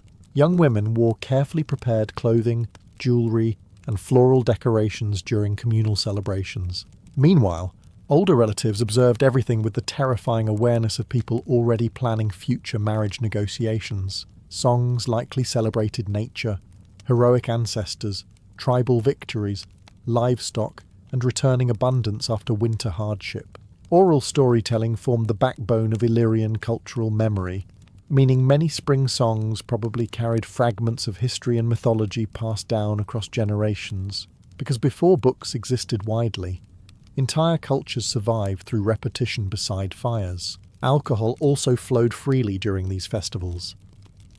Wine reached Illyrian regions through trade with Greek colonies and Mediterranean merchants, while local fermented drinks likely appeared as well.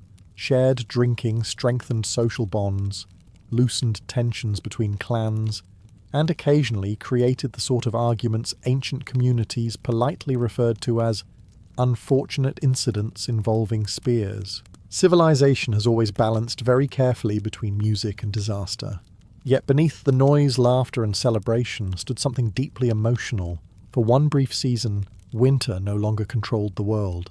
The earth felt alive again, the villages filled with sound again, and across the mountains of the Balkans, the Illyrians danced beneath the returning stars as though life itself had been given back to them. As spring deepened across the Illyrian lands, the celebrations became filled with symbols taken directly from the waking landscape itself. Flowers appeared everywhere. Fresh green branches decorated homes, gathering places, gates, and sacred spaces. Young women braided flowers into their hair while children carried woven wreaths through villages still smelling faintly of winter smoke and damp earth. Nature itself became part of the celebration, because for agricultural societies, spring was not abstract poetry. It was proof the world had decided not to kill everyone this year. Although the Illyrians left behind few written descriptions of their seasonal customs, many later Balkan traditions strongly suggest ancient roots tied to fertility rituals and the symbolic rebirth of nature. Green plants represented life returning after winter's death-like stillness. Blossoming trees signalled fertility for crops, animals, and people alike. And ancient societies took fertility extremely seriously. A failed harvest meant hunger. Sick livestock meant disaster. Declining birth rates threatened the future of the tribe itself. So spring rituals focused heavily on encouraging abundance in every form possible. Young branches and flowers may have been carried in processions around settlements or placed near fields and animal pens for protection and blessing. Certain plants likely held sacred meanings connected to local gods, spirits, rivers, or mountain forces worshipped by Illyrian tribes. The forests surrounding the Balkans were not viewed as empty wilderness. They were alive with spiritual presence. Sacred groves probably played an important role during seasonal ceremonies. Trees themselves carried symbolic power across many ancient European cultures, and the Illyrians likely shared similar beliefs. Large old trees, springs, hilltops, and unusual stones may have served as ritual gathering places during spring festivals. Meanwhile, women likely held especially important ceremonial roles connected to fertility and renewal. In many ancient societies, spring rituals centered heavily around feminine symbolism, motherhood, growth, harvest, and the continuation of life. Songs, dances, and offerings may have honored both nature and ancestral traditions carried through generations of women within the tribe. At the same time, young men participated through athletic games, horse displays, hunting contests, or demonstrations of strength tied to courtship and social status. Because no ancient festival in human history ever remained completely free from competitive male behavior for very long. Garlands and floral decorations probably also served practical social purposes. A person arriving at the festival well-dressed and decorated announced health, prosperity, and family stability. Appearance mattered during communal gatherings where marriages, alliances, and reputations quietly formed beneath the celebrations. Even the villages themselves transformed visually. After the grey hardship of winter, settlements suddenly filled with green branches, fresh clothing, flowers, music, and movement. Smoke rose beside blooming hillsides while rivers carried melted snow down from the mountains. And everywhere around them, the Illyrians saw the same message written across the land. Life had returned once again. No Illyrian spring celebration would have felt complete without food. Large amounts of food, after surviving a long Balkan winter on stored grain, dried meat, cheese, onions, and whatever livestock had not died from cold or hunger, the arrival of spring finally allowed villages to gather outdoors and eat together again in abundance. And humans throughout history have always responded to survival with the exact same sentence: we should absolutely roast something immediately. Communal feasting stood at the centre of seasonal life among ancient Illyrian tribes. Families from nearby settlements travelled into shared gathering spaces carrying bread, wine, cheese, smoked meat, olives, herbs, and early spring vegetables. Livestock may have been sacrificed during ritual ceremonies before being prepared for enormous communal meals around the fires. These feasts were not quiet or orderly. Children ran between groups of adults. Dogs circled constantly beneath the tables hunting scraps. Smoke from roasting meat drifted across the hillsides while musicians played nearby, and elders argued over stories from winters long past. Some things never change across centuries. Sheep and goats likely formed an important part of these gatherings, because pastoral life played such a major role in Illyrian society. Roasted lamb especially may have carried symbolic meaning tied to fertility, renewal, and seasonal abundance. Bread baked from stored grain appeared beside soft cheeses, wild herbs, honey, nuts, and wine traded through Adriatic coastal networks. Wine mattered greatly during these festivals. Greek colonies along the Adriatic coast had traded wine into Illyrian territories for centuries, and many tribal elites embraced Mediterranean drinking culture enthusiastically. Feasting and drinking became ways of displaying hospitality, status, and tribal unity. A powerful leader demonstrated influence by feeding large numbers of people publicly. Politics and dinner have always maintained a suspiciously close relationship. Spring feasts also reinforced survival itself. Villages that endured winter successfully could celebrate openly. Families displayed healthy livestock, preserved food stores, and growing prosperity after difficult months. Sharing food strengthened communal bonds between clans that depended heavily on cooperation during harsh seasons. At the same time, these gatherings became opportunities for negotiation. Marriage agreements were discussed quietly between families. Tribal alliances renewed beside shared meals, disputes settled, or occasionally worsened, after enough drinking. Young warriors tried impressing others through hunting stories or exaggerated accounts of bravery that became increasingly unrealistic with every cup of wine. Meanwhile, older relatives listened with the exhausted patience of people who had already heard these stories 7 times before. Yet beneath all the noise and celebration stood something deeply emotional.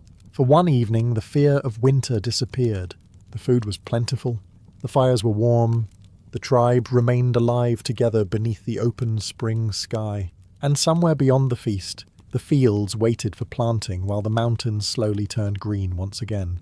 As the fires burned lower and the music continued into the night, the spring celebrations took on another important role: finding husbands, finding wives, finding trouble, preferably not all 3 at the same time. For the Illyrians, spring was deeply connected to fertility and renewal, which meant seasonal gatherings naturally became one of the most important moments for courtship between clans and villages. During winter, isolated settlements hidden among mountains and valleys saw relatively few outsiders. But spring festivals suddenly brought entire communities together again, beneath open skies filled with music, feasting, and enough wine to encourage extremely confident decisions. Young people waited for these gatherings eagerly. Clothing mattered enormously during these celebrations. Young women wore carefully woven dresses, jewellery, bronze bracelets, decorated belts, and floral wreaths placed into braided hair. Young men cleaned weapons, groomed themselves, and displayed embroidered cloaks, horse gear, or signs of family wealth whenever possible. Because even in the ancient Balkans, humans understood one universal truth. People suddenly become much more attractive near bonfires and music. Dancing created opportunities for interaction that daily life rarely allowed. Circle dances, songs, games, and communal rituals placed young men and women together, publicly beneath the supervision of relatives who were pretending not to supervise them constantly. Ancient parents possessed extraordinary talent for casually monitoring courtship from a distance of 3 meters while holding bread. Marriage among Illyrian tribes was not merely personal romance. It strengthened alliances, expanded family influence, secured peace between clans, and protected tribal stability. A successful marriage could unite neighbouring communities or reinforce existing loyalties during uncertain times, which placed slightly more pressure on introductions than modern dating applications. Young warriors especially tried to prove themselves during spring gatherings through athletic contests, horse riding, hunting skill, music, or storytelling. Physical strength and bravery mattered greatly within Illyrian culture, but generosity and family reputation mattered too. A respected household with healthy livestock and stable alliances appeared far more desirable than a reckless fighter who spent most of his life creating enemies. Though history strongly suggests reckless fighters still remained frustratingly popular, women likely held considerable influence within these social gatherings as well. Ancient Balkan traditions often preserved strong communal roles for women during seasonal ceremonies tied to fertility, household continuity, and family honour. Songs and rituals connected directly to spring may have emphasized feminine symbolism tied to growth and renewal. As darkness deepened, smaller conversations formed at the edges of the celebrations. Families discussed possible matches quietly, while young people exchanged glances beside the fires. Music drifted through the night air while somewhere nearby, older tribal elders pretended not to notice any of it happening, even though they absolutely noticed everything. Because beneath the laughter and dancing, everyone understood the deeper truth of spring. The future of the tribe itself was being built there beneath the returning stars. Beneath the music, feasting and celebration, the Illyrian spring festivals carried something older and more serious. Ritual.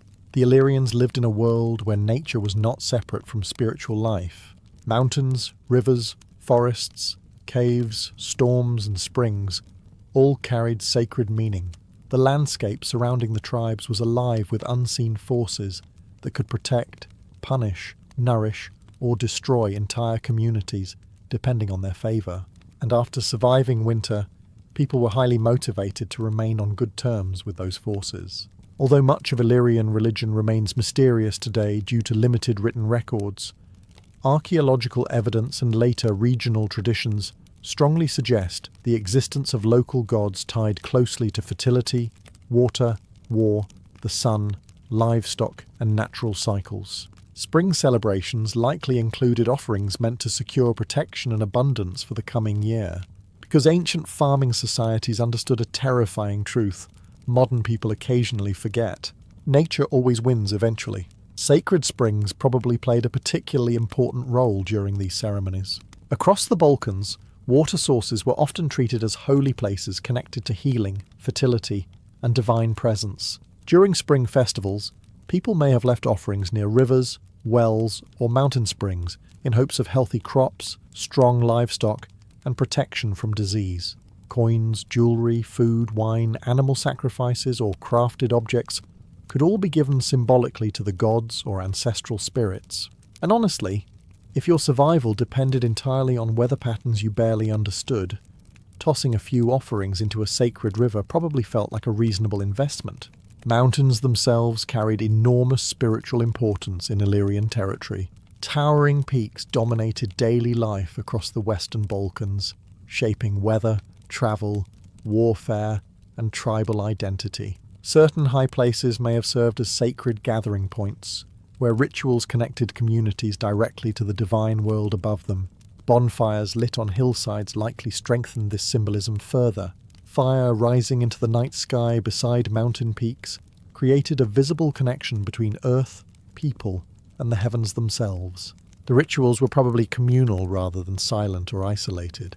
Priests, tribal elders, or respected spiritual figures may have led prayers, chants, sacrifices, or ceremonial processions, while the wider community gathered nearby. Music and ritual likely blended together seamlessly during these celebrations, because ancient religion rarely separated spirituality from everyday social life. Everything existed together: food, gods, family, fire, dancing, ancestors, and survival. Animal sacrifice may also have formed part of these spring ceremonies. Livestock held immense value, so offering an animal publicly demonstrated both devotion and communal wealth. The sacrificed animal often became part of the shared feast afterward, connecting ritual directly with celebration. Nothing was wasted in the ancient Balkans, and as smoke from fires and offerings rose into the cold spring air, the Illyrians likely believed they were doing something essential, reminding the gods that their people were still here, still alive, and ready once again for another year beneath the mountains. As the spring celebrations reached their height, the mood often shifted from ritual and feasting towards something far louder and more competitive, because eventually, every large gathering of ancient tribal warriors becomes a contest, whether anyone planned it or not. For the Illyrians, public games and displays of skill likely formed an important part of seasonal festivals. These were not organised sporting events in the modern sense, with neat rules, polite applause, and deeply overpriced snacks. They were communal demonstrations of strength, endurance, horsemanship, hunting ability, and tribal pride, and probably at least one completely unnecessary injury. The Illyrian tribes were famous throughout the ancient world for their warrior culture and exceptional knowledge of mountainous terrain. Greek and Roman writers frequently described them as fierce fighters skilled riders, and stubborn opponents who knew how to survive in harsh landscapes. Spring festivals gave young men opportunities to prove themselves publicly before elders, rival clans, and potential marriage partners, which dramatically increased the level of recklessness involved. Horse competitions were likely among the most admired displays during these gatherings. Horses carried enormous value in Illyrian society, especially among tribal elites and warriors. Riders demonstrated speed, control, and bravery across open fields or rough hillsides, while crowds watched from nearby fires and feast areas. A skilled rider did not simply entertain people. He displayed wealth, military usefulness, and social status all at once. Athletic contests may have included wrestling, running, spear throwing, archery, mock combat, or hunting demonstrations tied to warrior training. Victories brought prestige not only to individuals but also to their families and clans. Reputation mattered deeply in tribal societies, where memory travelled orally across generations, meaning one successful competition could become a story retold for decades, and one humiliating failure absolutely would too.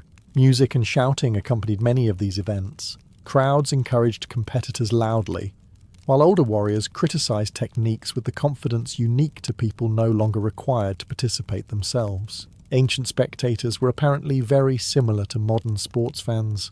The competitions also strengthened unity between tribes that might otherwise spend much of the year isolated or suspicious of one another.